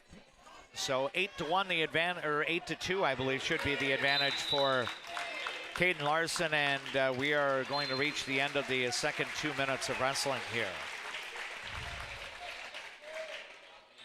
And I think we chose neutral, huh? Yep. So maybe the coaches feel that Hudson Marty is very capable of getting a takedown on his own here. Well, we have seen some pretty impressive finishes when Hudson's taken the guy down right to his back and gotten a pin. So I think they're probably hoping that's the case here. He's down in the duel right now. I know the numbers in front of us may indicate 8-1. We believe it's 8-2. Oh, there it is. Yep. That was a situation where I've seen Hudson just use that underhook and toss him to his back. Yep.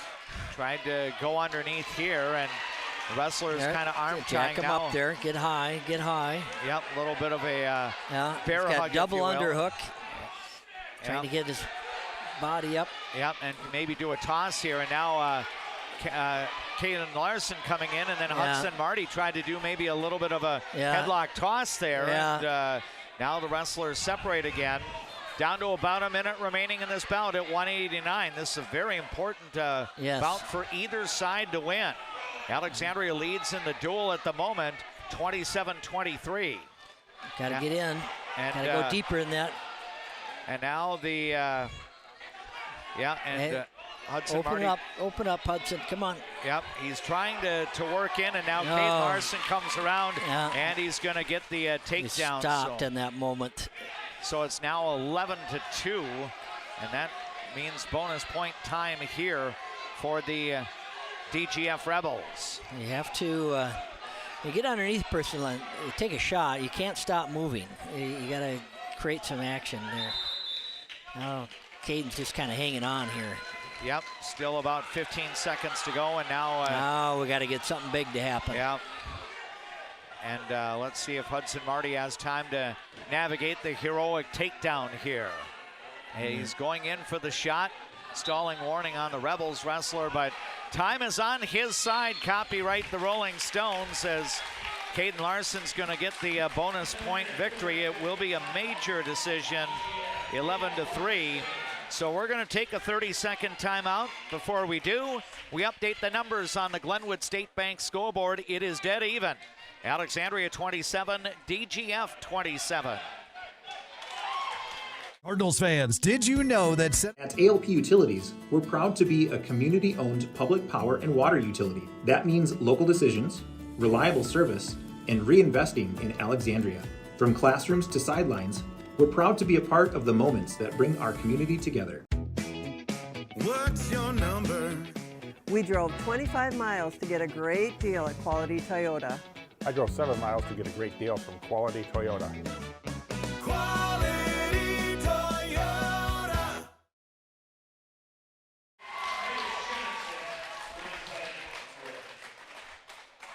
Well, a bit anticlimactic as we come back to Prairie Wind Middle School in Perham. Decision for Alden Struken and his coaching staff, and they determined that they did not feel confident that Jacob Loween, the senior wrestler for Alexandria, would be able to get a bonus point decision, which could give his team a 6-point lead, and then the Cardinals would then give up 6. So what the Alexandria coaches did is they forfeit the last 2 weights. So it ends up being a 12-point win for Dilworth-Glyndon-Felton at 39-27. So at 2:15 they got TJ Fuller, who is a pretty solid wrestler. So and I haven't counted the matches, but if we ended at a tie, I think DGF had the number. Yeah. So yeah, I see Caleb Kozin a win, Sam Schmitz a win, 4 wins, 5, 6. It would have been 7 victories at that point. So, right. And so rather than putting Jacob Lewin out in a spot that he's really not matched up to take on, the duel was in hand for DGF. So in essence, Alexandria will have its dual meet schedule come to an end in round number 2 of the Section 8AA team tournament. Dilworth-Glyndon-Felton and Alexandria navigate their way through the first 11 bouts. Alexandria did have a 27-18 advantage, but Dilworth-Glyndon-Felton was able to get a tech fall and a major decision to tie the score. And then ultimately that would be 7 victories on the mat for Dilworth-Glyndon-Felton, and that eliminated any possible tiebreaker for Alexandria. So the Cardinals end up forfeiting the last 2 bouts of the day, and DGF gets the victory by a final of 39-27. And so with that, Alexandria's dual meet schedule is complete. Dilworth-Glyndon-Felton's fans and coaches and wrestlers will now move over to the Hive, as they'll have the competition coming up later on against, quite likely, Minnewaska area in the section semis, as Minnewaska presently has an advantage in its duel against the road crew from Pequot Lakes Pine River Bacchus. So yeah, I think Minnewaska's up with a point total that they can't overcome. So Minnewaska in there. Yep, and what we're going to do is we're going to wrap up our play-by-play here, and we'll move on to our Juttner Motors post-match coverage. That's going to be coming up in just a few minutes. We hope to get together with a wrestler or two from the Alexandria Cardinals, and we'll share some thoughts, Coach Ellison and myself, from Perham. But right now on our platforms, including Leighton Media, KXRA Radio, and our Voice of Alexandria YouTube channel, we enjoy these messages from our boosters of Cardinal sports coverage. Your thoughts on... Hi, I'm Dr. Emma. And I'm Dr. AJ. We're the dentists at the Alexandria Dental Clinic, where advanced care meets a family-first approach. From cosmetic dentistry and Invisalign to restorative work and pediatric care. Alexandria Dental Clinic, your smile's new best friend.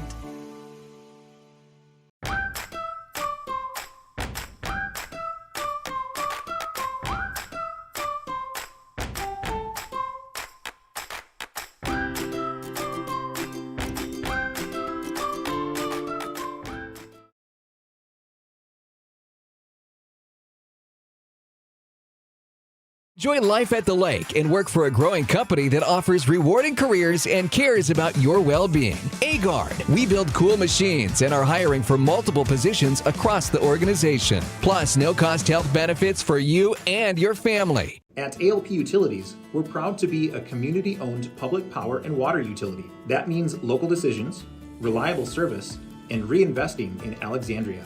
From classrooms to sidelines, we're proud to be a part of the moments that bring our community together. Hi, Carl Qualley with Qualley Real Estate. Our business approach is based on what we call the 4 E's: experience, expertise, ethics, and energy. Qualities that led us to be voted Best Real Estate Company 3 years in a row. Find your real estate coach at Qualley Real Estate, where we protect your money.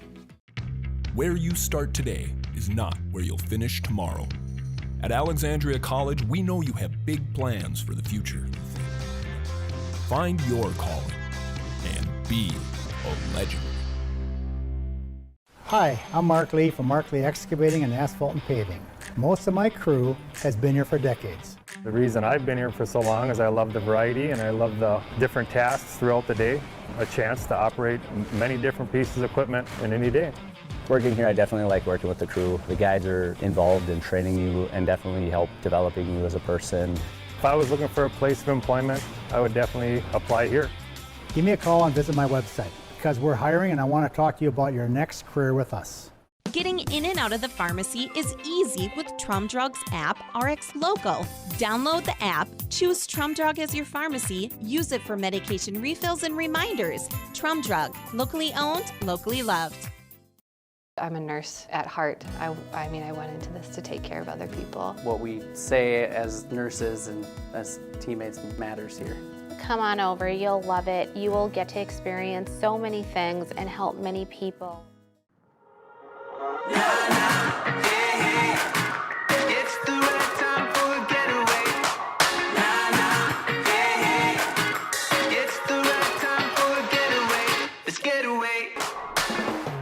Dentistry at the Center knows all about busy schedules, and that's one of the best things about having 3 dentists. We have more appointment times available, so we can see you sooner. So, for dentist appointments to fit your schedule better, come see the friendly folks at Dentistry at the Center.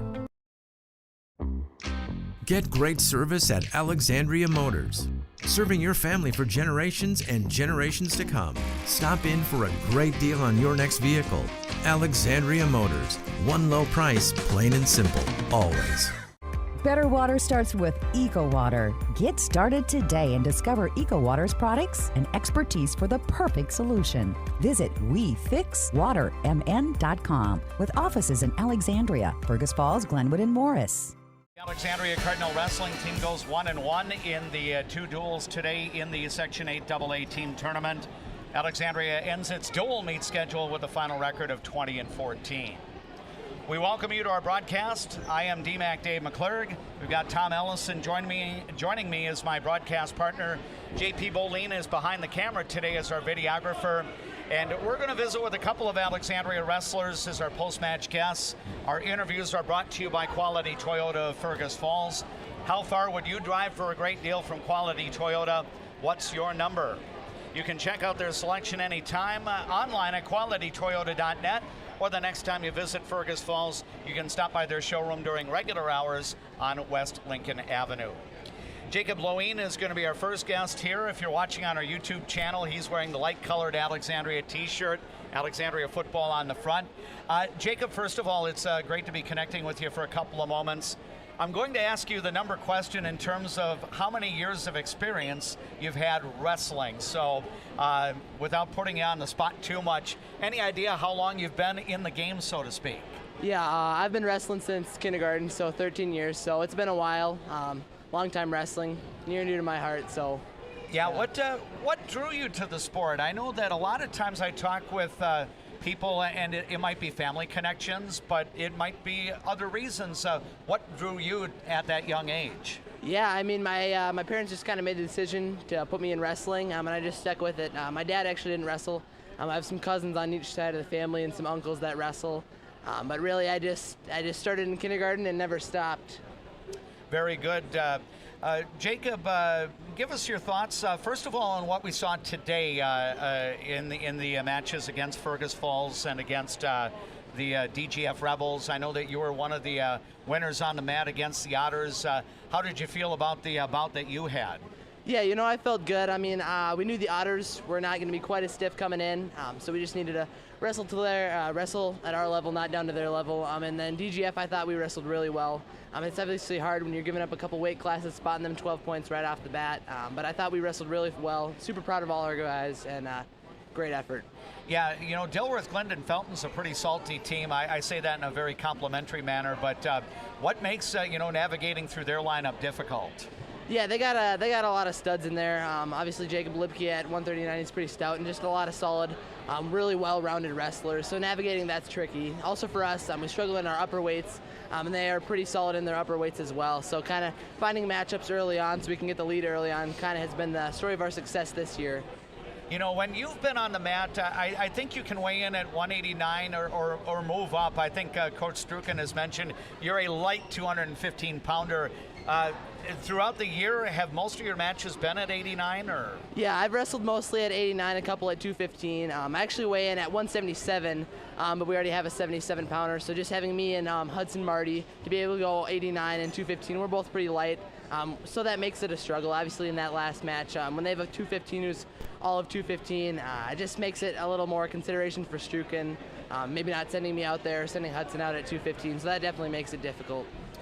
Our first guest right here is Jacob Loewen. We will be visiting with his teammate Nolan Fedig in just a couple of moments. But, Tom, I wanted to bring you in and maybe share your thoughts with Jacob. Well, I don't have any questions for you, Jacob, but, being there for the team like you are, that's really special. Can you talk about how you fit with this team and how, what that means to you to be able to – I know you're light and you're coming out – both of you guys don't weigh more than 180, and you're wrestling – 189 or 215, which is a lot of weight to give up. So yeah, I think no matter win or lose, whether I'm stepping on the mat or I'm not, I'm just making sure the guys are around me, bringing a positive atmosphere, making sure it's light, but also that we can be locked in and wrestle well. So I think that's kind of my main contribution, whether I'm wrestling or not, is just bringing up the team atmosphere and encouraging the guys around me. Well, I got to give kudos to you for being there for your team and for your coaches to be able to use you like they have.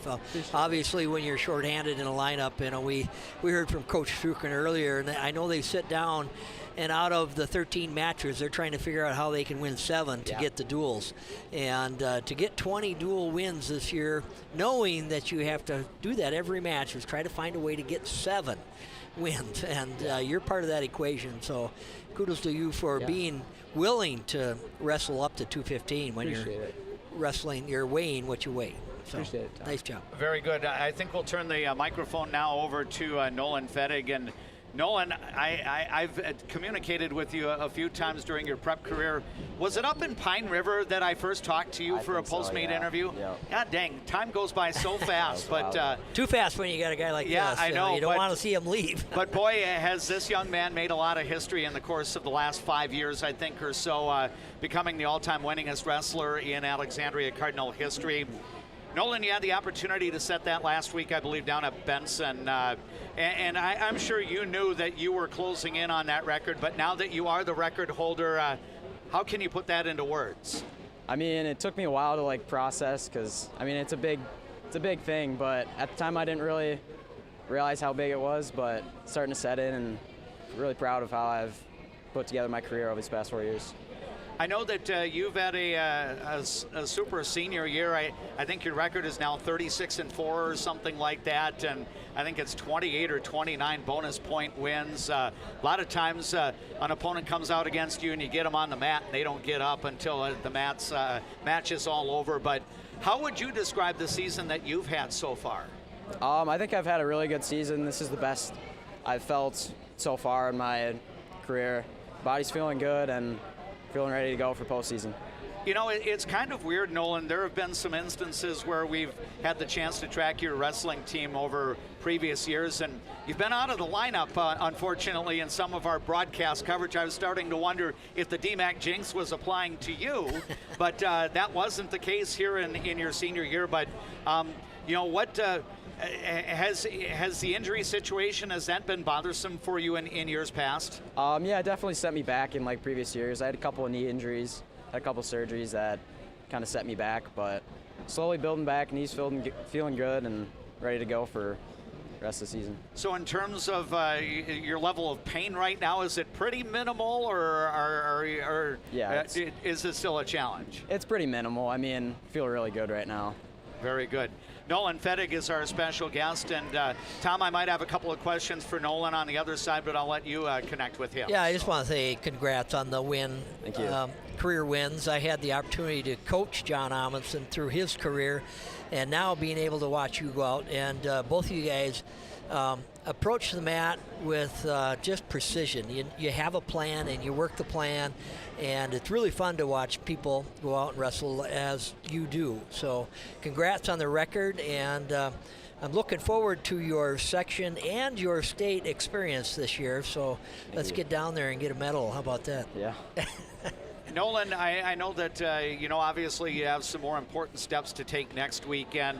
First of all, it's not very often that Alexandria gets to host a big tournament like the individuals, but how cool is that going to be for you and for Jacob and your fellow senior classmates that get to stay home next weekend? Yeah, it's going to be really great.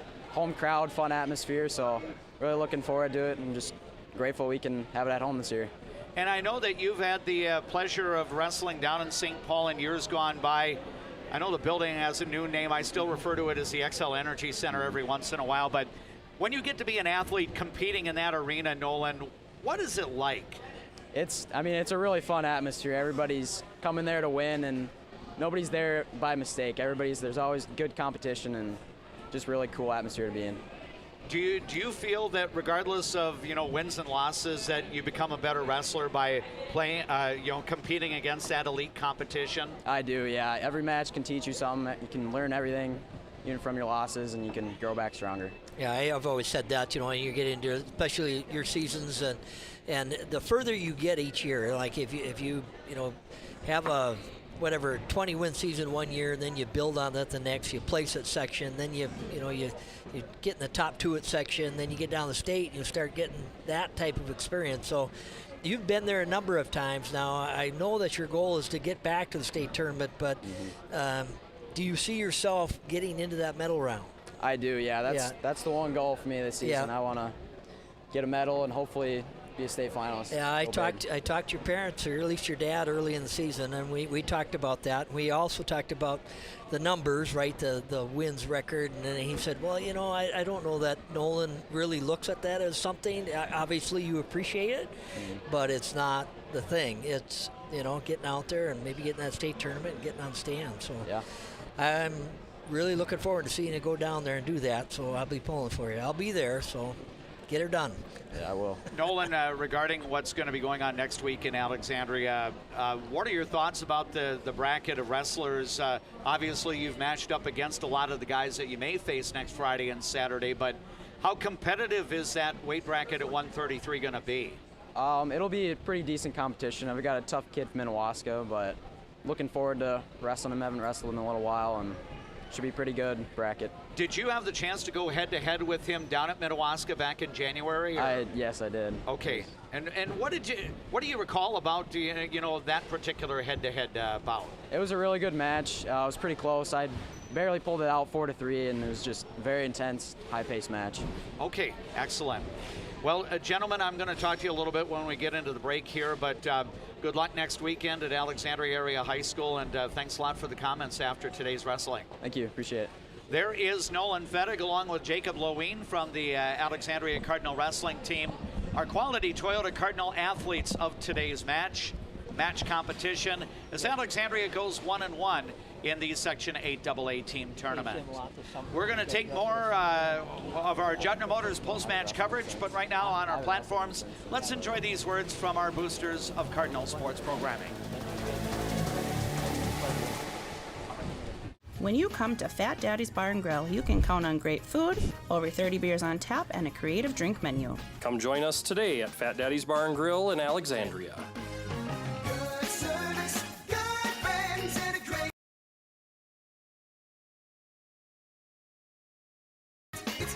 To a growing family, life keeps moving. Hi, I'm Sarah Iverson with State Farm Insurance. Every change means something new to protect. Let's start a conversation today about your peace of mind, because like a good neighbor, Sarah Iverson will be there. Resorts Marine in Osakis. Check us out for new and used boats, pontoons, UTVs, and golf carts. For the whole outdoors, shop us first, shop us last, just shop us. Resorts Marine and Outdoors in Osakis. The Tradesman Construction has built a rich history as being the premier, most referred, full-service general contractor in the area. They are a proud supporter of all Alexandria Cardinal teams. Find them online at tradesmanconstruction.com. As the seasons change, so do the needs of your car. That's when Alexandria drivers turn to Mike and Josh at Precision Auto. From simple tune-ups to major repairs, trust a pro. Precision Auto on 8th and Nokomis, Alexandria. Carlson Music Center, downtown Alexandria. Yamaha pianos and new unused equipment. Lessons and instruction. Learn from the best, piano and voice to guitar and violin. Carlson Music Center, for all your musical needs in Alexandria. There is a man, an insurance man, located in the birthplace of America, where he is committed to helping you find the best coverage for your needs. Welcome. I'm Keith. When you think of insurance, think of Bill Marks, where we do the shopping for you. Life can sometimes feel like you're navigating through construction. You hit a detour, run out of gas, or you're going the wrong way on a one-way street. But Lakeland Mental Health Center is here to help you get back to the right path. Visit lmhc.org. Help today for a better tomorrow. If you haven't experienced all new Woodies, you're missing out on the best clean in town. We installed all new equipment and high suction vacuum service, but kept our personalized touch with our pre-wash and hand drying service. Get your shine on at Woody's Car Wash in the heart of downtown Alexandria. Trum Drug has things in every aisle that you won't find anywhere else, and many of them are made right here in Minnesota. Stop in and grab something for yourself, a friend, or family. Trum Drug, locally owned, locally loved. A successful win isn't about the score, it's about what you put into the game. If a successful win matters to you on the purchase or sale of your property, hard work matters to me. Todd Whiting, Century 21, 766-2200.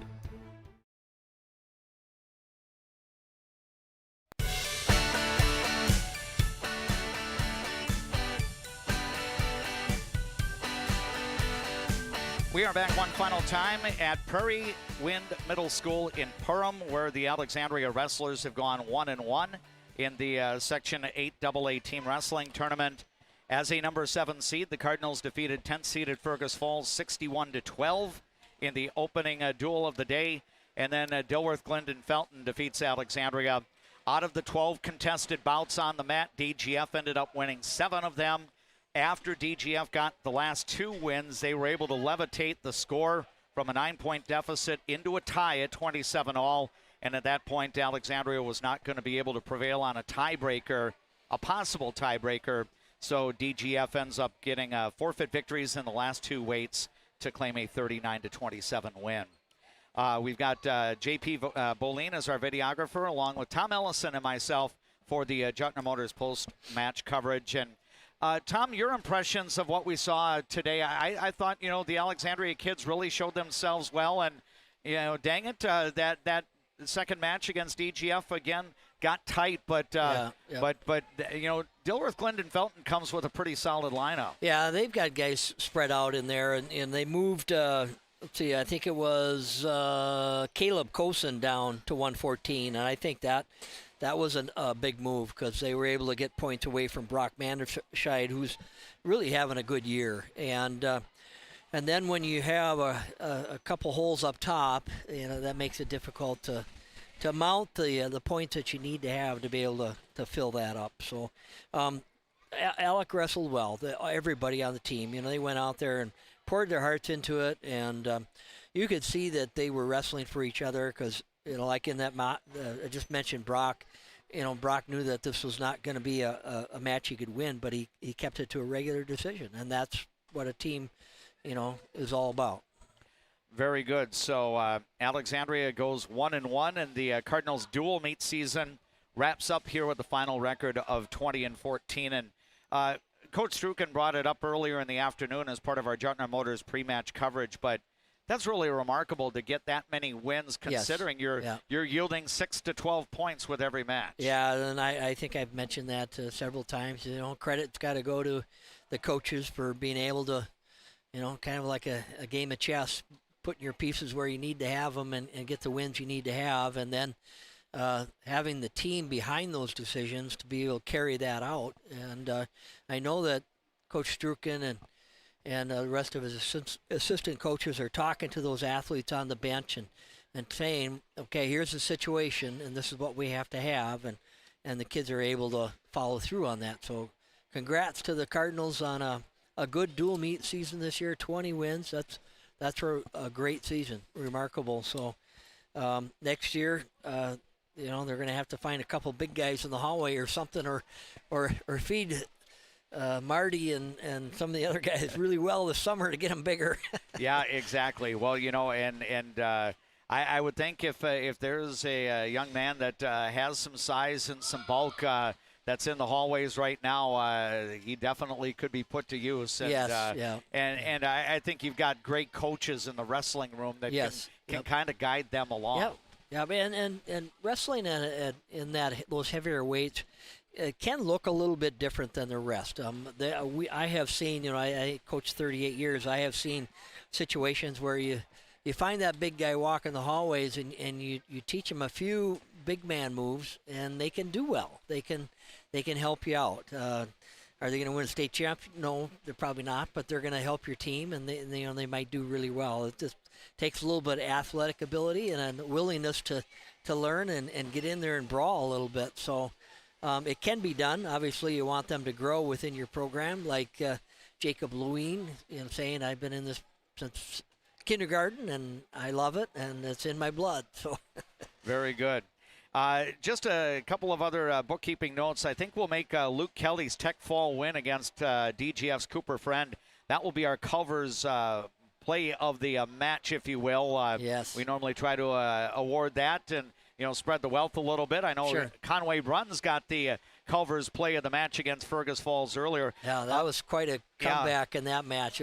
And then Luke realizing that time was running out and to get after it on his feet, get a couple takedowns, and get that Tech Fall. That was pretty huge. Yep, very good. So Luke Kelly in the match against Dilworth-Glyndon-Felton, and then Conway Bruns in the match against Fergus Falls, honored with the Culver's plays of the match, if you will. Our thanks to the Culver's Restaurant in Alexandria for presenting the play of the game or play of the match. Culver's, welcome to Delicious. Tom, we appreciate you joining us here. I know our broadcast coverage is done for the day. Yep. I know you might be heading over to the Hive a little bit as we've got the Final Four now formed. Yep. I think it's all of the well, I don't know if Detroit Lakes and Thief River Falls, if they're about got settled yet, but I know the top 3 seeds are all moving on, and and so Dilworth-Glyndon-Felton and Minnewaska will actually match up against each other in the semifinals. Ironically, that was the matchup in the semis last year, and DGF won pretty convincingly. I'm guessing the gap could have closed a little bit this year. That's what I'm thinking. I don't think it's going to go 51-12 this time around. No. But Tom, it was great to work with you. Again, we'll kind of watch the progress of the Alexandria boys hockey team. And maybe we have some broadcast coverage next Saturday, but I'll definitely keep you posted, and I'll definitely keep the listeners posted. And good luck to the hockey team. I hope they do well and do get a win. And, if they don't, that's good for me because I get a chance to kind of talk about wrestling over the radio. So. Yeah, and it is going to be an exciting environment. I know I might be putting you on the spot, but 4 o'clock for the first competitions next Friday? Correct. Okay, yep. Excellent. Yep. So, and you're going to have wrestling all into the early evening hours next Friday. And then coming back about 10 on Saturday morning. And I think the finals are slated to 3 o'clock, I think. Yep. Okay. So very good. Well, Tom, always a pleasure to work with you. You're an excellent ambassador, not only for your alma mater, but for the sport of wrestling. And it's been great fun, and look forward to doing it again very soon. Yeah, I enjoy the experience, and glad I can help. Very good. That's Tom Ellison, my broadcast partner for prep wrestling throughout the winter season, right here on People Radio, KXRA Alexandria, 1490 AM, 100.3 FM, and 105.7 FM. Also, we've got the live video streaming on our YouTube channel. Our next play-by-play broadcast will be Alexandria Cardinal boys hockey on Tuesday night. We are not certain as of yet where Alexandria is going for the opening round of the Section 8 AA tournament. But regardless of where it is, if we don't have a major snowstorm coming in, we'll be there on Tuesday night. Game time is set for 7 o'clock. And then we'll have regular season boys basketball next Thursday. Again, weather and travel conditions permitting, with Alexandria traveling to Brainerd. And then our Saturday schedule to be determined. We've got the Saturday, February 21st spot open for Section 8 AA boys hockey semifinal round action. If Alexandria does not advance to that point, then we'll shift our attention to Alexandria Cardinal wrestling next Saturday afternoon on the 21st of February. For those of you listening to KXRA Radio, we will have our 5 o'clock news hour, which will start with a Join in Progress update from Town Hall News. My thanks to Jackson back at the KXRA studio in downtown Alexandria. Big thanks to the other sponsors that helped to bring you our coverage on our platforms. Thanks to JP Boleen for the work behind the camera. Thank you for checking out our coverage, whether it be on YouTube or on Leighton Media, KXRA. Alexandria goes 1-1 in the Section 8 AA team wrestling tournament. The Cardinals defeat Fergus Falls 61-12, but then DGF eliminates Alexandria from the team tournament with a 39-27 win. For Tom Ellison, Dave McClurg saying so long from Prairie Wind Middle School in Perham, Minnesota.